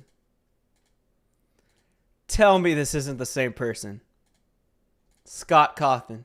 Tell me. You cannot tell me with a straight face that Scott Cawthon and Chris Chan are not the same person. It's pretty similar. They got the same hairline, similar faces. Now the cringe with the Ivy saga is coming. Oh boy. Oh boy. In a college within the United States. So if my tournament's in, Furthermore, you've never seen a picture. You've never seen a picture of Scott Cawthon before. He's just a regular ass like white guy, like white old guy.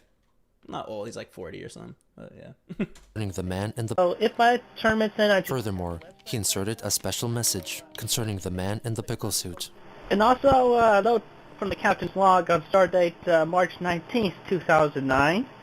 I would like to make it obvious that due to a recent event that has gone awry by an individual, he has been reported to the police, as well as the owner of the store which he has emerged from.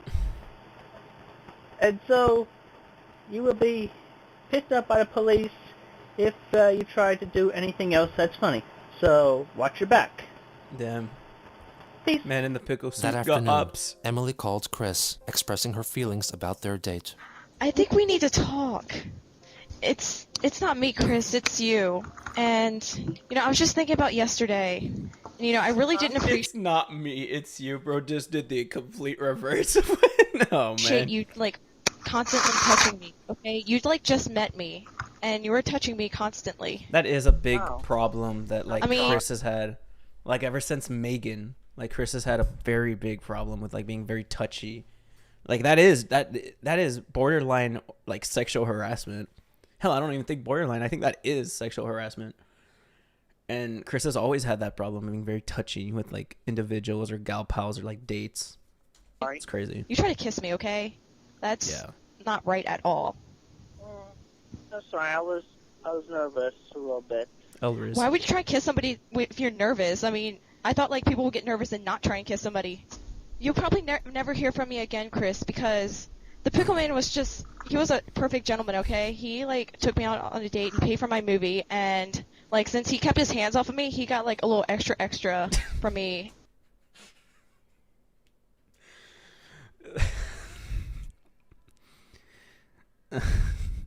And that could have been you, Chris. Okay, so and then he took me to meet Clyde, and Clyde's like a perfect gentleman as well. So I'm gonna be living in this mansion from now on. Anyway, did you get back to West Virginia okay? Yeah. Well, I didn't exactly go back to West Virginia. I'm gonna be living with Clyde now, with Julie and Blanca and Sarah, and everyone else. Chris, you don't understand. Like all the women that you've mistreated in the past, they're living with Clyde because he is rehabilitating them. Well, all I can say is I'm sorry if I mistreated you. That's all you can say, really. Felt like I did wrong. Because I don't know what you have like against like these men in the pickle suits or whatever. Because the fact that he was still concerned about her is pretty sad, honestly. Well, it's because like you don't know. He doesn't know what's a lie and what's not. Really, it's very sad. Like this whole situation, like saying like, "Did you get back to West Virginia? Okay, like." I'm so sorry. I didn't mean to touch you. Even though it's a constant problem with Chris, like him being very touchy with women, any woman that he goes out with. But it's just, I wouldn't say like he has genuine care for them, but it's still like, I don't know. It's a very interesting like human study, like character study of like Chris. It's all very interesting. He was just a guy in a pickle suit. I don't understand, like, what was so, like, threatening about him. You, like, didn't know this guy, and you're already passing judgment on him, and you're already, like, you've passed judgment on Clyde, okay? Clyde's, like, the nicest guy ever, okay? Like, he is gonna be, like, taking care of me for the rest of my life, because he is loaded with cash. Hence why his last name is Cash. He's just like me, for real. I see. All right, well, if that's what you want, I can't force you out of anything else, so, But you should be careful, Chris, on, like, all the women that you encounter. You better make sure that you treat them properly. Do not touch them on the first date. Don't try to fucking kiss them. That is good. That is good advice. You know, you'll have no problems. But if you do, you know, the pickleman will come and take them away and take them to Clyde, and he's going to take care of them for the rest of their lives as well. I see. All right. Okay. All right, well, you take care of yourself. It's so sad. And why don't you take care of yourself too, Chris, okay? Yeah. Okay, bye-bye. Soon after, Clyde Cash called Chris, taking the blame for the misadventure concerning the prostitutes. Hello? Hey, Chris, me. It's Clyde. Anyway, I'm just wondering, like, I was trying to help you with your aversion problem, and I sent over some fine ladies over to your house. How does that work out for you? So you were the one that sent them over, huh? Well, for your information, my family was very uncomfortable with them being sent over, and they reported them to the police, and they got turned in, and yeah, we did not appreciate that. Chris, you claim to be a virgin with rage all the time. I'm trying to help you, man. Yeah, well, sending over prostitutes is not exactly a way of helping somebody find true love. Sex is not true love, Chris. Yeah, are you still there, Clyde? Yeah? Yeah, keep your nose out of our business, Clyde. Look, I worry for your family and everybody, okay? I'm trying to look out for the best of you, Chris. There are much more evil men in this world. Clyde included. I don't know who you think you are. Oh no, Barbara. Chris, your voice changed. I'm telling you, the bother, That's funny. it keeps bothering us, okay? Chris, your voice Otherwise, changed. your butt's going to be in trouble. Your butt's going to be in trouble. Is your So just refrigerator running? Back off. Don't call us anymore. Goodbye. Use the pokey flute, quick! It's okay. Due to Emily's departure from his life, Christian felt it appropriate to pursue a relationship with Ivy, which, from what is known, mostly developed through conversations over the phone. She also shared with him drawings of the Sonichu protagonists and her Sonichu characters, but Chris could never bring himself to compliment her and always criticized her technique. She rapidly progressed the relationship by saying that only after a couple of days she could already feel a strong connection between them. On March 20th, Christian recorded a video professing his love for her. Hi, Ivy. Scott Cawthon. I love you. I can't stop thinking about you. Now it's cringe time, oh boy. Oh, cringe. So according to you, cringe time has just started. Cringe time has not been the past couple of episodes. Oh, okay, my bad. Before vacations, I could say good morning, wish you a happy day, or I should go off to sleep. I could say good night. Scott Cawthon when the FNAF movie comes out in November. I'll be in your dreams. I love you. What a romantic. What a romantic. Ivy, Ivy, love Ivy you, Saga is when Ivy, it gets the creepiest. Ivy, Ivy. At least you're not the poisonous kind. Seriously, though, I love you, Ivy. I believe you all around. You shouldn't. Keep a happy thought. 6 days later, he finally uploaded his own cover of the song. Did Bro get an update in camera? Did Bro get an updated camera? The camera quality seemed like 10 times better, like compared to like the 4 pixels that he had. Oh boy. Oh boy. Oh no. The music video was entirely recorded using his PSI and features an uncharacteristically high amount of film editing. I need a hero. I'm holding out for a hero till the end of the night. Chris mimes playing a guitar line with his Guitar Hero controller. The video also features shots of a short comic, which 28-year-old man, which came to be known as Sonichu Special 1. The story concerns a bald villain known as Cly, who kidnaps Ivy. So after midnight in the wildest fantasy, somewhere just beyond my reach, there's someone reaching back for me. Chris transforms into Chris Chan Sonichu and eventually rescues her, this finishing goes so on a hard. scene in which he heroically poses, waving his shirt like a flag, with Ivy holding on to his shirtless body. Morning light, she's gotta be true. Scott Cawthon when the FNAF movie comes out and it receives critical acclaim. She's gotta be pretty and she's got to be the sweetest thing in life. And her name be Ivy.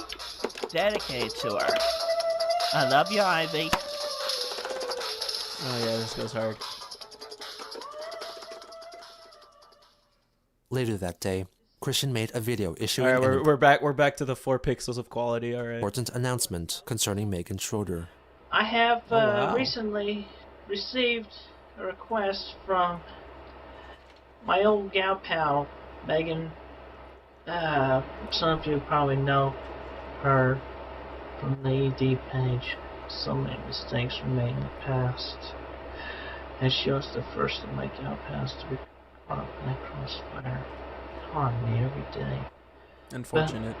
I ask now that everybody who sees her in person and recognize her, please leave her alone. Wow, so she got harassed, like people that recognized her, because I assume the pictures like were on the internet at the time, right? So she would get. Oh wow, that is sad.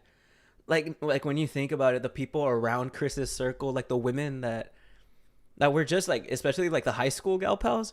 Can you imagine if they still get like confronted by like random freaking Christorians? That's gotta really suck. I imagine. And keep your opinions to yourselves. If you can't say something nice, say nothing. Plus also, think about this. You guys stay on my good side if you want me to continue making the comic pages and getting the Sunsets site back up. What a threat. What a threat. Which is why I made it a major priority in my 2 previous videos I uploaded onto YouTube. Leave me and my new girlfriend Ivy. Leave us alone. Ivy. Do people, is there like an actual number? Like would I be able to search up like a total of all of Chris's girlfriends, like up to now, like that he would consider a girlfriend? Would there be like a number total? Because my goodness, man, it feels like every other week there's like a new woman that a new woman, I guess, that Chris would consider his girlfriend or gal pal or whatever. I want to know what specific number that would be, or if there is a specific number of like girlfriends that Chris has had. Oh, sorry, that have been documented. Back off. I swear to God, you get me on the worst side, worst possible events. Oh no! I will cease. Swear to God. No, Chris, don't do it. Just back off. Back off. Terrifying. The following day, as per Ivy's request, Christian uploaded a video tour of his house, revealing the extent of the hoarding at that time. Here's a bathroom. I take my shower here often. I don't believe that. Use some Head and Shoulders. Got some sink and commode. The bathroom is fairly clean compared to everywhere else. Wow, that is a kitchen. I just decided to leave the tree up without the star on top. Yeah, it's a bit of a mess. A bit. Wow. At least we got enough room to warm up a pizza, wash dishes, all that good stuff. No one should be bare forced to essentials. live like that. The bare essentials, really. I'd say there's a surplus of things that you have in your kitchen. Wow. This was the living room. And it's really sad because this is all like Barbara, right? Barbara's the hoarder that kind of like ruined these 2 individuals' houses, like this 2 individuals' house, Chris and Bob. Like I think there's a story where like Bob and Chris like attempted to clean, but Barb like threatened to kill herself or whatever. She is crazy, man. I hate man. Again, before we cleared it up with so much mess. Go downstairs further. This would be the music room again before it got cluttered, but now my mom sleeps in here often. We're not getting this. Chill. Blanca, Sarah May, Sarah Jackson, Julie, Ivy, Jackie, Catherine, and Jessica. Only Catherine was a real woman post Bob's death. Oh, wow. 1, 2, 3, 4, 5, 6, 7, 8, 9. So 9 women that Chris would have considered his girlfriends. And only Catherine was a real woman. So you're telling me all those trolls were just guys pretending to be women, like through text, through like instant messenger? That is crazy, man. That is so sad. That is sad. Well, thank you so much, Oath. Thank you.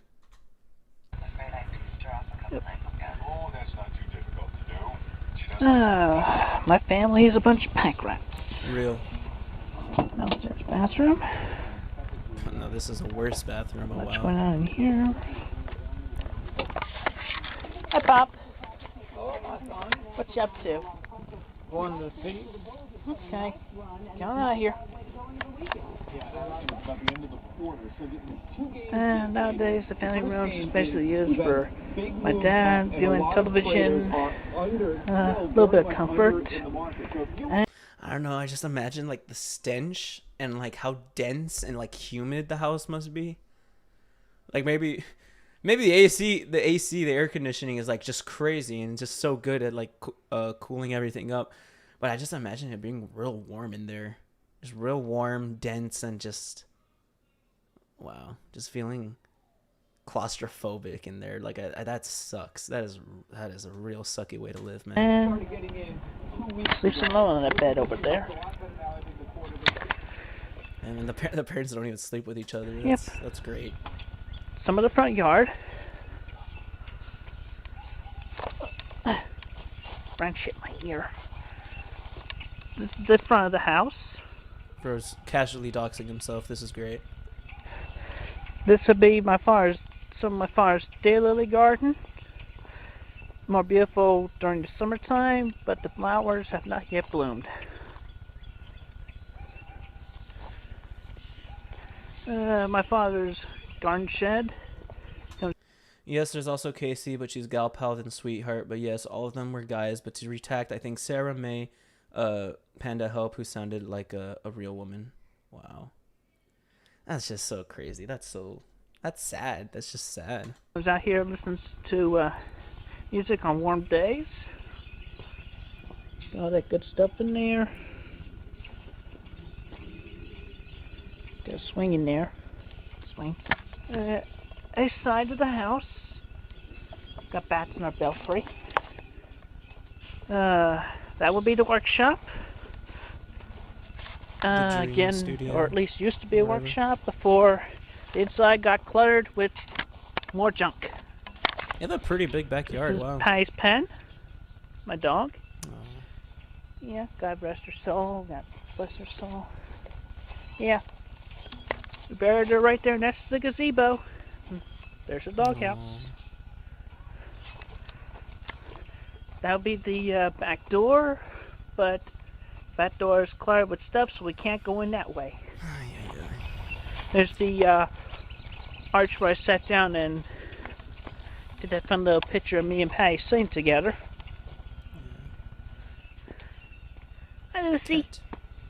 The cats. Lucy. Hey, baby. Hi, buddy. Just wondering about, aren't you? Yeah. That's our house. Hope you enjoyed a little bit of a tour. Have a good day. And unless you're invited, no trespassing. Yeah, good job, Chris. That'll stop anyone. Again, that's our house. On the day that he posted his house tour on YouTube, he uploaded another video in which he expressed his anger at recent leaks concerning the private goings-on of his relationship with Ivy. Major update. I am seriously ticked off right now because information about my girlfriend, even though it was accidentally leaked to a trusted individual, it turns out that that individual posed as one of my gal pals from high school. Apparently, I swear to God, anything to intrude in my life, to make me feel, in my life and within my family, I swear to God, comic will cease. I can't believe he genuinely believes like he has some sort of leverage, saying like, I will stop writing the Sonic Chew comic. I don't even believe he has it in him to stop writing it, because is Sonic Chew not like his like magnum opus, like his one thing that he believes like he was brought to Earth to do, to accomplish, to write, like his one creation, his true like his life achievement. I don't believe like these are actually empty threats. Like anybody that sees this would understand that. So I swear to God that I will go to the police with every handwritten document that was sent to my family, and we have a handwriting from Clyde Cash. Oh no. And a typed letter within the envelope that has his handwriting on that envelope. I will go to the police. I swear to God, my family and I will go to the police with all this information. So, in my romantic life, and amongst my true gal pals in my lifetime, and especially my girlfriend, back the fuck off! Okay, Chris, I'm sorry. Back the fuck off. I will. You do not want to get on my bad side again! Anytime he says the peak of the mic, anytime he says that, all I can think about is the wolf meme. You know the wolf memes from like all over like Instagram and like Twitter, when people are like, "You do not want to get on my evil side. You do not want the wolf inside of me to come out." Or like those TikToks también. Those are funny. That's all I could think about anytime like Chris is like, "You do not want to get on my bad side." Like, all right, come on. You do not want to get on my bad side again! Or even worse! String all that Clydecast! I will put his lights out! If I ever meet that bastard! The devil shivers when a nice guy loses his temper. That is real. Hey, welcome to the stream, Gutsu. Hope you have a nice time. Person. But anyway, I'll say it again. Leave me and my friends alone! It's a simple request. On March 28th, Christian released another video in which he professes his love for Ivy. Throughout the video, he is heard singing Loving You by Minnie Riperton a cappella, which often overlaps with his dialogue of desire. Loving you is easy, 'cause you're beautiful. Even though you're not Making here right now. Oh. You've reset my biological clock. You've ignited more emotions in me than any woman has ever made me feel before. Come true. You have inspired me all and over again. Everything that I do like no woman has been able to inspire me before. No. If you ever want to confess to your love to your crush, or if you ever want to express to your girlfriend how much you love her, just send her this video, or better yet, make a rendition of this video yourself.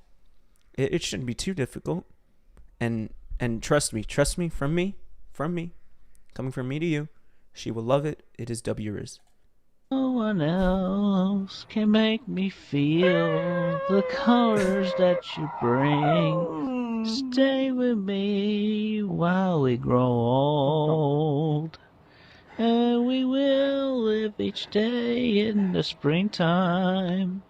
'Cause loving you has made my life so beautiful. And every time that I'm more in love with you.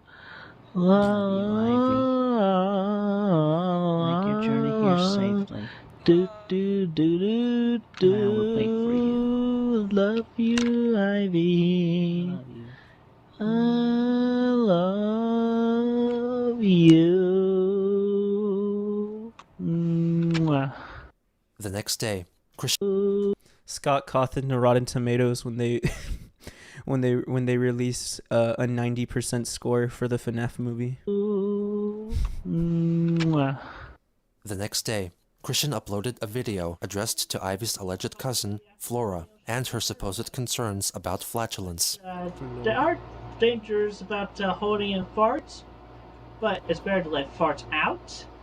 And it's What? What is this dangerous about? at all to let farts out. Okay, yeah, you're Main so thing right. Holding farts in, there's a chance of getting hemorrhoids. Biological, or, Chris, let's go. or possibly doubles the risk of colon cancer. Okay. But anyway, but yeah. Christian reads out some facts about human flatulence functions. Yeah, besides which, Why? farting is a sign that you are alive. I mean, second most important sign, let you know, not to remind you that you're alive, aside from breathing. Is that real? You breathe, you're alive. You fart, you're alive. All animals fart. By 2019, he stops writing Sonic Chew. After the idea guy's thrown out of power, he cared more about making Twilight Sparkle secret shipfic folder cards than the comic that he's paid for, all leading into something Family Guy again. I did hear about that like the idea guys kind of like ruin like everything that he works towards. It's crazy. But okay, thank you, Oath. So, but anyway, Flora, it's okay to fart once in a while. If you prefer to keep it private, that's fine. You take it to the bathroom. And if people remember, there was a song written about the joys of farting. From an episode of Family Guy. I like fancy learning books. I like apple tarts. I like cozy breakfast nooks. I like modern arts. And I like farts. Yes, I like farts. I like chirp 28-year-old man. Oh, I've got heart. Oh, this feels like such a way start. Well, Flora, I will help you get your Flora started.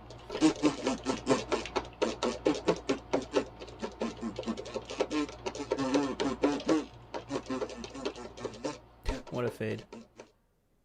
Sometime in the last days of March, a troll who posed as Clyde left Chris a violent voicemail in which he threatened to kill him. During the night that followed, Christian woke up to discover that he had evacuated in his sleep. Still fearing that Clyde Cash may break into his room and kill him, Chris schemed to fool Clyde by putting a large stuffed animal under the sheets of his bed and placed a pair of sunglasses on its face. Chris himself hid under a pile of stuffed toys on his couch until morning. Trolls watching this in 2009. Wait, let him cook. It was also around this time that Lord Silly Nipples contacted Chris in order to What a leak to name. him this photo of Clyde Cash.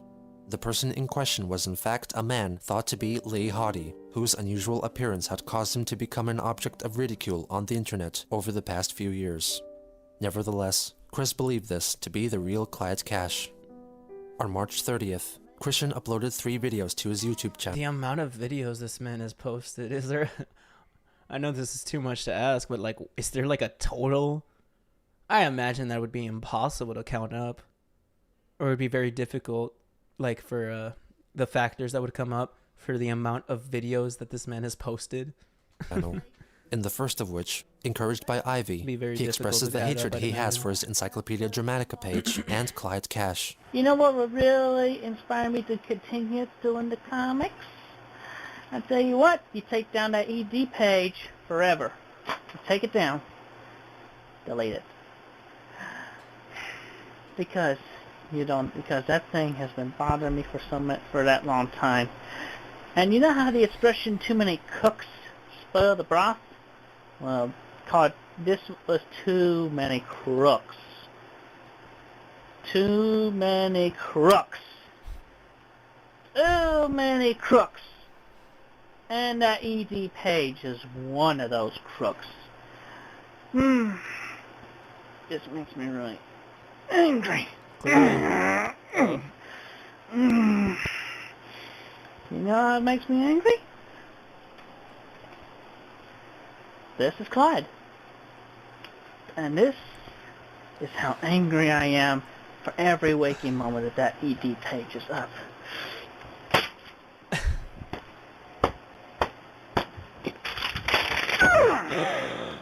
No.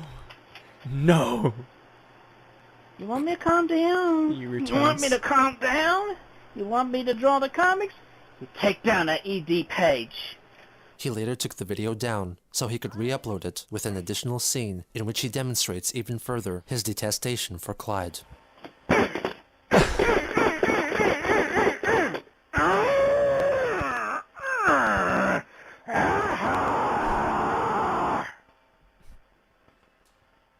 Oh, you hear me? I hear you. You are dead. Okay. You are dead. I am going to drag you right in front of everyone if we ever meet in public. I am going to shove your ass down your throat and make you eat your underwear. That is poetry.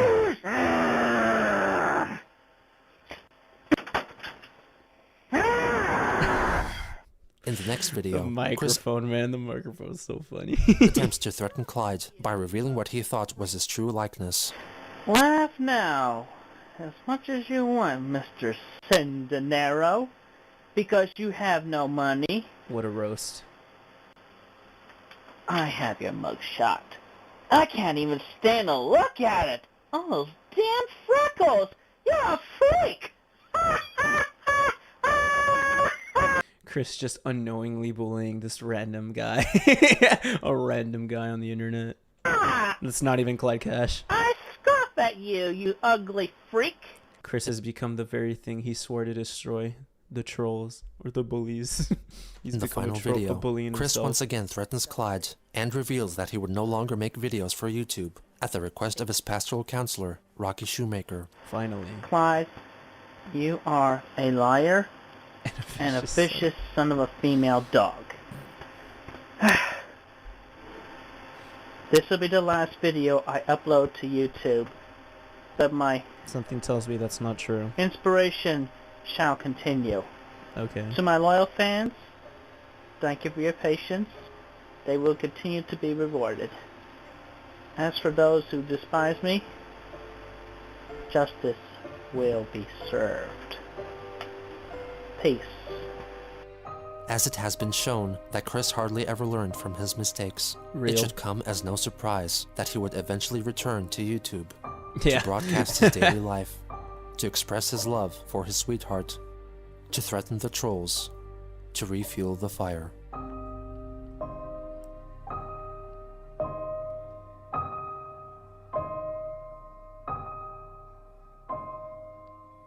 Wow. It's the end of 11, boys. It's the end of 11. Hot damn. Hot damn. A vicious cycle. That is very true, Gutsu. My goodness, man. Good place to stop as part 12 is going to get sexual before liquid. All right, I will stop. I will stop. Thank you for telling me, Oath. My goodness. Hey, guys, make sure to like the stream before y'all head out. I think I'm going to stop. I'm going to end the stream right here. Make sure to drop a like on it. If y'all can, I would appreciate that. But, yeah, it's getting pretty late. I'm not going to be able to... I'm not gonna be able to stream these next couple of days. Tuesday, Thursday, Friday, and Saturday. I have 2 practices these next 2 days. I have 2 rehearsals for a 15 that I'm attending on in a couple weeks. So I have 2 rehearsals tomorrow and Friday, and then Saturday I have prom. Your boy got himself a date. Your boy's gonna go out and dance and smooth me ladies at the prom this Saturday. I'll let y'all know how that goes. Hopefully that's fun. But yeah, more than likely I'll come back for a stream on Monday. Have no idea what I'll do. Whether or not I'll do some more Christian stuff, or if I'll continue with the Outlast stuff. Because I still want to do that. I want to complete Outlast, but the Christian stuff does very well, and I'm glad that you guys have been showing up and liking that stuff. Again, huge thank you to you, Oath, you, Gutsu, you, Helena, Lucinda, Peko, well, he's left, Shin Setsu-sen. Thank you guys so much for showing up, darling. Alexa from IHOP, thank you so much for being a part of the stream. Appreciate y'all a ton. It means a lot. Just showing up to the stream, hanging out for a bit. And yeah, I'm gonna end stream right here, and I'll see y'all Monday or the next couple of videos that I make on the Marc Live channel. I'm gonna keep working on that, of course. And yeah, been a very fun stream. Have a good night. Thank you for streaming. Thank you, Gutsu, for showing up. I can't thank you enough. Thank you so much. But yeah, I'll see y'all on Monday. See you, Helena Fox. Thank you. You have a good one. See you, Sanford Dice. Thank you, man. Thank you for showing up, Sam. And yeah, I'll end it here. Bye. Good night. Have a good night. Night, guys. Bye.